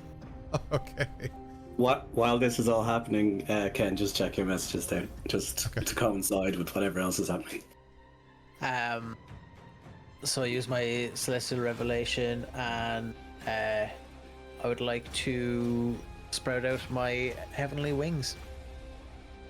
So of course my two wings come out, and I would like to fly towards where where Hatsu dashed to. Of course, having an aerial view now, I can imagine I see Hatsu. Hatsu, yes. Where I'm now seeing Hatsu, can I see any footprints on the floor leading up towards or near Hatsu in any way, shape, You can make a standard roll survival check, and this would be the second one. Yes, sir. Thank you.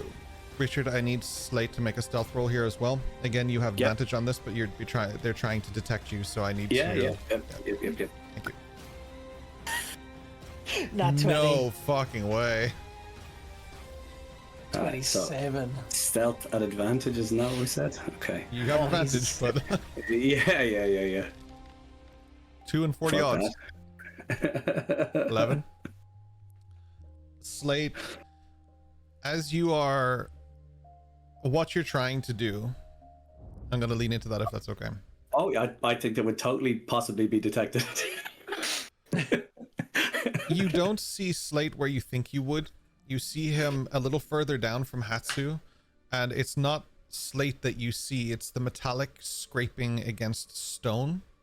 Something is being positioned or getting ready somewhere just further down behind Hatsu, and it's like a metallic scrape. You can see the scrape in the rock as well. Okay. As I see that, I fly down towards the Madriana, kind of like in a swooping kind of motion. I'm going down, and I shout, "He's here!" And I go over to where I had seen that metallic scraping. Okay, Hatsu, I would say you're drawn to that as well because you and Matriana were kind of close. At this point, Eos and Weslyn, of course, you are as well if you want to be. Like, it's entirely up to you. This is a very confusing situation. Weslyn has something very different he's doing. Okay. They are distracted. He's robbing their bags. Got it. No, no. I'll swing to Slate, and then I'll swing around back and find out what everybody's doing here. Just to give Eos as well a moment to think about what he may want to do and that kind of stuff as well. Slate performs the most. We have a mod here that's called Blue Nessie, and he is a very dear friend of ours. And in the first campaign I had with him, the first time they got a nat 20 for stealth, this was a very similar action that he took, and it lives in infamy for one of the craziest fucking things. Oh no, he isn't. Oh, yes, no, he he's is. not. He's not fucking doing it. He can't outrun me. I got wings, fuck's sake. He can't outrun me. I'll catch him. You see the scraping of metal against stone as in fucking full force. Slate rides his shield down the edge of this mountain. I need a dexterity saving throw from you, Slate, to make sure you don't absolutely fucking cripple yourself. Send it. Like, he's gonna spend the next 10 sessions in the fucking hospital. Dirty 20. Shit, I'll take it. Dirty 20. It's very, very easy to track him at this point, Eldrin, as the scraping is like as he's going down. If you could see him, he's probably doing surfer moves, but it's really just the devastation that his shield is causing as he tries to scrape down this this area. I'm gonna do this in a specific order, so I'm gonna call on you guys because we're running way late here. I'm gonna start with Weslyn. Do you want to go first, John? Would you be up for that, or do you want to wait? Sure. Okay. This is a place of power.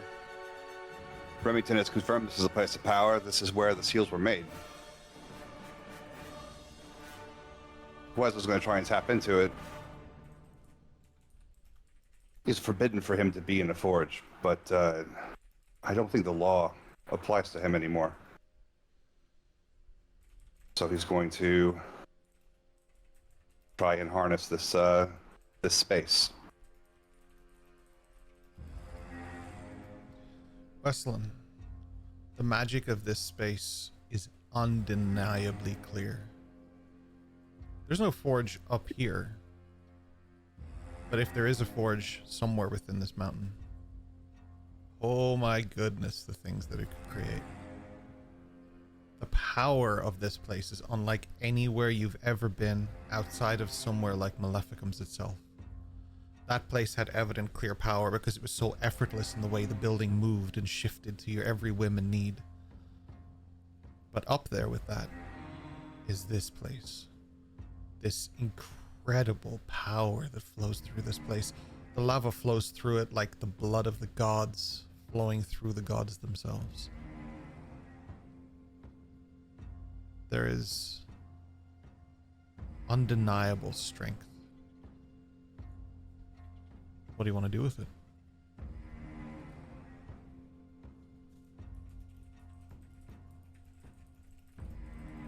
It is seemingly capable of doing all sorts of things. Unspeakable things, clearly, by the very nature of these seals. Possibly even capable of creating things that can destroy things.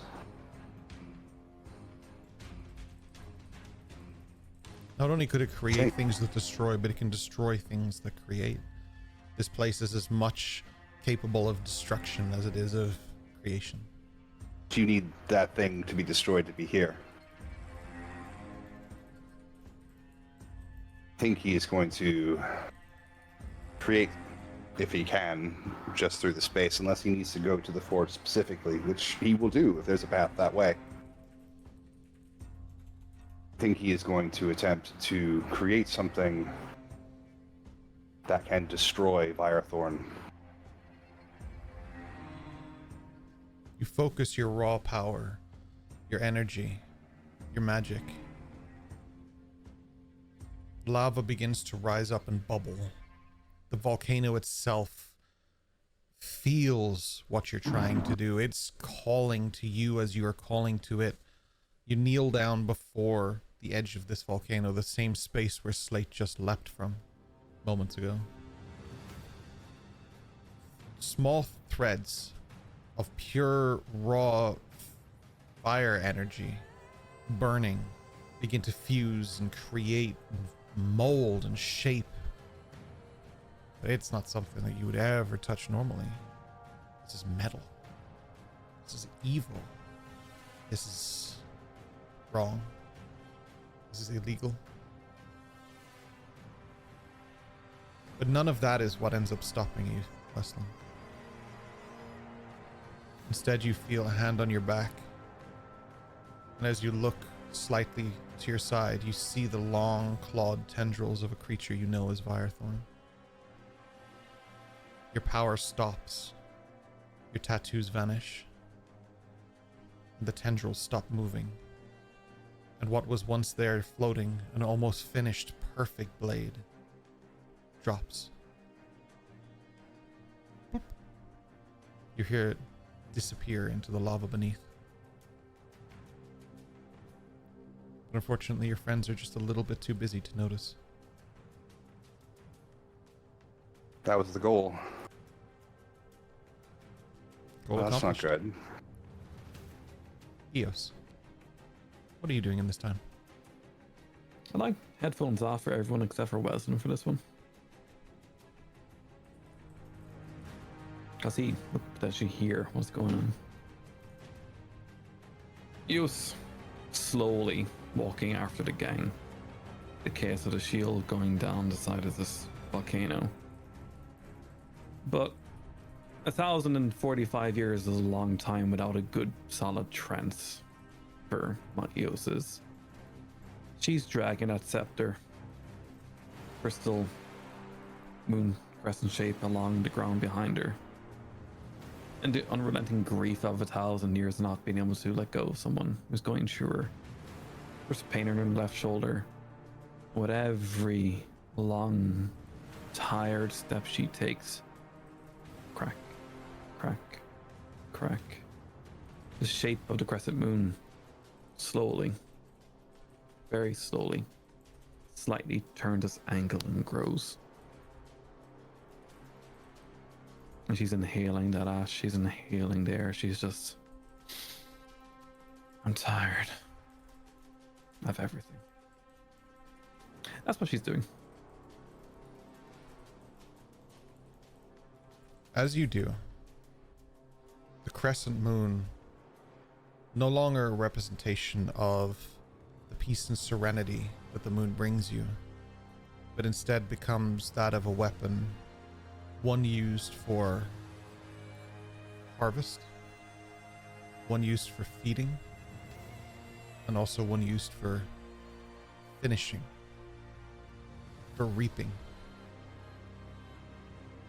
and more aptly for reaping exactly what you sow.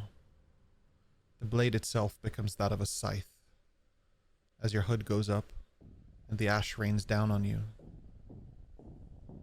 You walk out the path and you point it towards what you can see is Slate sliding down the hill.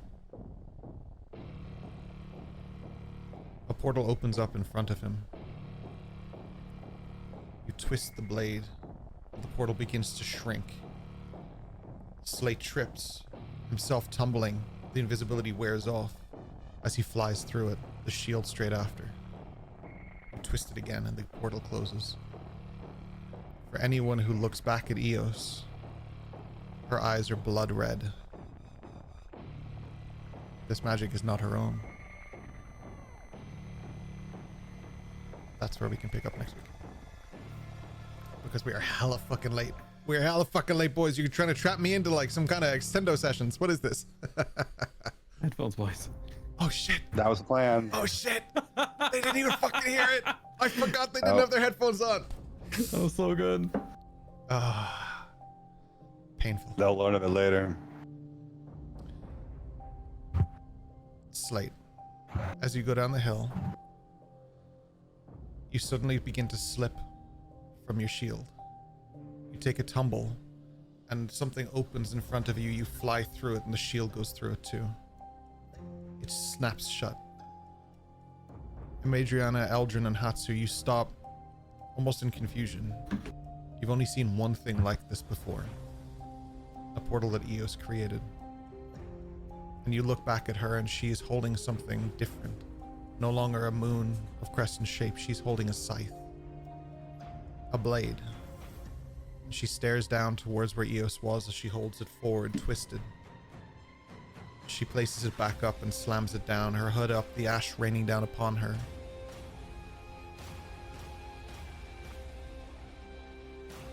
Her eyes are blood red. There are slight veins moving.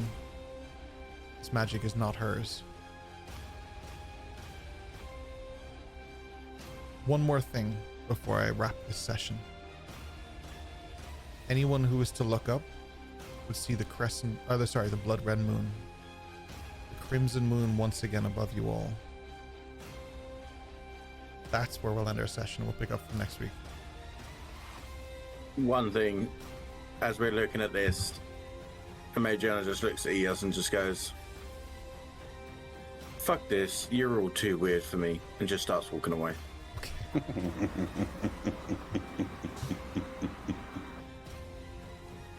We'll find out about that and far more next time on The Wandering Isles. Ba-ba-ba-ba. How is Madriana the most normal one out of everyone? Like, Good question. how? It's just stupid. I want to point out that Hatsu's time was just him in a cave chilling in the book. Like, he had a great time. Hanging out. Okay. I Eos became the super witch. I got it. Unfortunately, we're out of time for post-show. So we will be pushing that back one more week. But I dare say next week we're going to have a shorter session because we need to talk about what's been happening in these sessions. You guys are so far out from your post-shows. I need to see what's I'm at a going on. point where I'm very convinced that Madriana and Hatsu at one point would just fuck off. Yeah. Yeah. It's just like, fuck these super beings. Like, what the fuck are we even doing here? Like, they don't need us. They're either trying to kill themselves or trying to fucking kill everyone else. So, fuck it. We'll just go Yeah, off not and trying to live in kill a anyone. forest It's okay. somewhere. I just want to kill a god. Let me kill a god. In a coincidental turn, Richard won't be here for 2 weeks. So suspiciously, that was good timing. Almost as if it were planned out by Richard himself, and he tried very hard to get the fuck away from the group, so he just doesn't have to explain why he's not here for 2 weeks. But that's okay. The fate is now in Eos's hands. Oh, great. Now the everybody has- entity that imposes as Eos. Yeah. Who knows? Yeah. The mass murderer, also known as Eos. You know? Now everybody has to be murder. super nice and spam Kian on Discord and beg him to come back because we need Dashback badly for this story to work. Hashtag fine. dashback. Hashtag I think we Dashback. should have an episode next week where it's just Dash and you. Yeah, Just the two of that us. story. Yeah. There will be definitely at some point when he returns a catch up portion of a session. I wouldn't dedicate a whole session to it because it's not that crazy. But there's definitely going to need to be some time. But We know you're listening, Keen. Come back to us. I don't think he is. I imagine he's in a fucking coma right now. A newborn baby? You kidding me? Actually. This is like way past his bedtime. Kian, come back. Dash, you can stay where the fuck you are. With that Dash and Vatros, meld thing that's going on, and they were walking down the hill. This would be like the wacky races going past. Yeah. This would be. Yeah, this definitely would be. Flying, running on a Or something. shield, the whole, yeah, everything. Like, I'm concerned though. Do we need that for level 6? I don't know, but you can't get to level up. Probably, I guess. Would be weird to level up without him, so. God damn it. That's a real shame, guys. Kean ruined yet another level up. Cool. Spam hashtag dash. I mean, he can have his level up when he's back, because technically he's possessed by Vatharos still, so he would have his level up after he's not possessed anymore. I hear But you. we are Yeah. not possessed, Yes, and yes. we are there, so Yeah. it's not unfair, you know? 1,000 years. Unless Instead, Vatros levels up. Vathros is already level 20. Don't worry about it. Oh, Here's sad. here's what I'll say. You guys are I believe we all kind of are on the same page with milestone level ups for this campaign. You're very close to a narrative milestone. Very, very How close. close? Well, look at it this We met- way. The book was technically a side quest. It was something that was potentially able to happen down the line. It's not something that was guaranteed, but you're also on the path to like big parts of your story. Your level up is dependent on the main quest. So following that part of your journey will help you with your level up. But I have never one to shy away from rewarding behaviors for certain things. So I will find a way to reward you for an excellent job done through the book, because that was really fun for me. I enjoyed that, and it was great to see the responses from people who have been messaging me throughout these weeks of just like, what the fuck are you doing? But also, I'm gonna throw it out there that I was promised some kind of a reward for remembering the name for the staff when you questioned me in session, and I never got whatever that was going to be. I'm you just have your put it out inspiration back. No, I do need to do that. Can you actually message that to me too? Because I had forgotten entirely that existed. The second we end It's these all good. sessions, I stop thinking about this stuff, and I immediately go back into how can I do other things, like technically for this stuff. Yeah, so like I will look at a way to try and reward the behavior for you guys, because you guys had a good, definitely a good few sessions of like hard work by each of you, and that's not lost on me. Yeah, we'll take a look at what's available. But I can answer that question on stream at some point. Maybe even I'll join you for a post show. Who knows? And we can see what we're doing. In the meantime, spam Kean. Let's get him back. Richard, enjoy your 2 weeks off, you bastard. Hashtag dash back. I'm just saying, like, if we're so close to a level up over the next week or so, it'd be a perfect time to everyone to level up, and then I could just, level up while I'm off. I could, like, just something I could do while I'm away. Yeah. Oh yeah. I get you. I'll definitely let you know if they level up in the next 2 weeks. You just have to hop in the campfire chat, the private chat, and encourage people to follow the main story. But I think we have a little bit that we need to do before then, because poor Eos, if she doesn't get home, is going to be a fucking problem. Like, I think she'll destroy this entire campaign if we don't get her home soon. So like, because Derailed doesn't even cover how far away from home she is right now. Like, she's gone to Desolata, she's gone into the book, went to like all these places in the book, and now she's back and she's in fucking Volcanus again.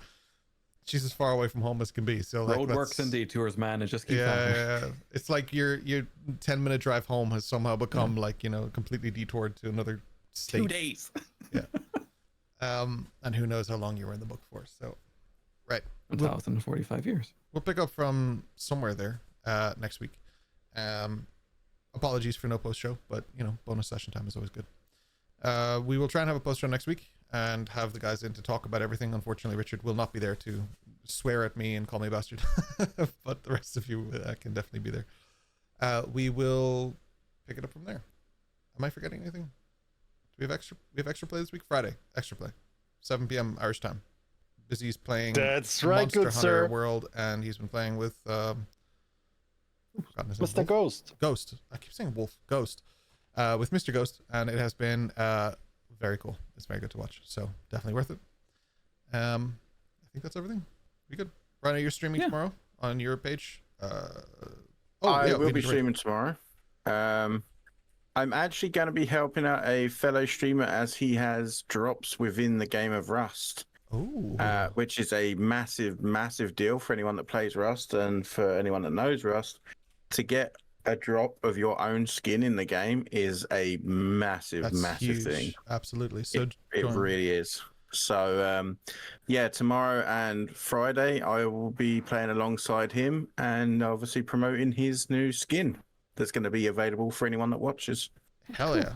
I will be there. I want that skin. So, and definitely. Why wouldn't I? Perfect. I'm going to find someone to raid. You guys just talk for me. Talk, vamp. Tuck. You jumped in volcanoes, so like Can't believe you jumped in. Can't believe, like, No, I Is that believe on it. fire? bet me by one. Bet me Slap by tails. one. I should have. Do you know what I should have done? I should. Wait, what? Inspiration for that. God. Oh, by the way, Mr. Rory, I need an RG egg. Like now. I'll make it happen, brother. That's the way it works. Good way to lean Hell into the fact that yeah. there's an ARC server in our Discord. You can There play is. ARC You wanna Survival play Ascended. dinosaurs in Greece, apparently. Yeah. Yeah. Asterios is a really nice map, I have to say. pretty. It looks good. I don't know And what the that is. grass is now 2 meters high. And No, stuff. it's the right It's really height for good. some reason. Yeah. I And if have- you want to play Rust, I have my own server now, as of today. Hell I'll yeah. have I was going to mention it, servers. but that's actually what I was going to say, and then I shut myself up in case you hadn't announced that yet. So There's a Minecraft No, it was server. announced. It was announced today. there's also a Join Minecraft server. Dodsyland. Yeah, there is also a Minecraft server. So we have a Rust server in the community, we had an Arc Ascendant server in the community, and we have a Minecraft server in the community. Come and do that fucking Discord and all we join need is whatever a you bigger desire. community. We have the foundations for community. Ah, shit. The people I was about to raid are saying goodbye. This is Oh, What? This is number one. How rude. Yes. that's how very rude. rude. Bup, bup, bup, bup. Dobsy, tell us about Minecraft. Minecraft is a game where you can break blocks and build things that also are blocks. For and, fuck's sake, it's not just your character, it's just you. Or if you're like Kyle, you can't find diamonds. You ask me Oh where my to find God. them. What? I don't even need diamonds. I just Wow. operate in emeralds these days. Please. I know is who the we're going way. to stream. Emeralds suck. We're gonna stream. We're going to raid. Sorry. We're going to raid Roll Forth. They're playing again. We've raided them Hell a few yeah. times. I love their stuff. Mel, who's playing Zara, just had her 3-year affiliate anniversary as well. So wow. big celebrations over on that side. Yeah, so let's give them some love. Tell them we sent you. Use our raid emote and Orc raid and multipass and Multipass. Multi-org. all of those. Multi-org. Yeah, all of those wonderful things. Flying pass. Let's give Oh, I like that one. That's Flying good. pass. Oh, Unless you're on the list. I need to respect that entire thing. Raid. There we go.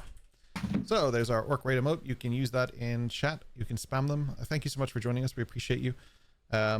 We hope you enjoyed our background stuff. If you have any feedback about that stuff, Discord is always the place. We got some feedback. That's so cool. Yeah, we got some feedback from someone who was watching with Mr. Rory last week, and it was good. Screw Good you, feedback. podcast. And it is also feedback that my wife has given We me love like you, 9,000 podcast. Never times, mind so him. We love you. it's good to get it done. Yeah, happy to do this. Podcast feedback, please. Buy Podcast, milk. if you guys Buy want to shirt. submit feedback, you can go to flyingorc.com. You can submit it from there. You can also go to our Discord and do it from there. DM me. I don't respond, but I'll see it. You can DM You Kyle. can send your feedback in cash money to the merch store. Yeah, that too. Buy my hoodie. Don't. You don't have to pay for feedback. That's okay. We take it for free. No, That's no. not no, feedback. but- That's feedback. That's great. Oh, that's, All right. that's feedback. Send our love to Roll Forth and congratulate Mel on her stream anniversary. And yep, enjoy. Thank you for being there. Enjoy. Ciao, ciao. Bye.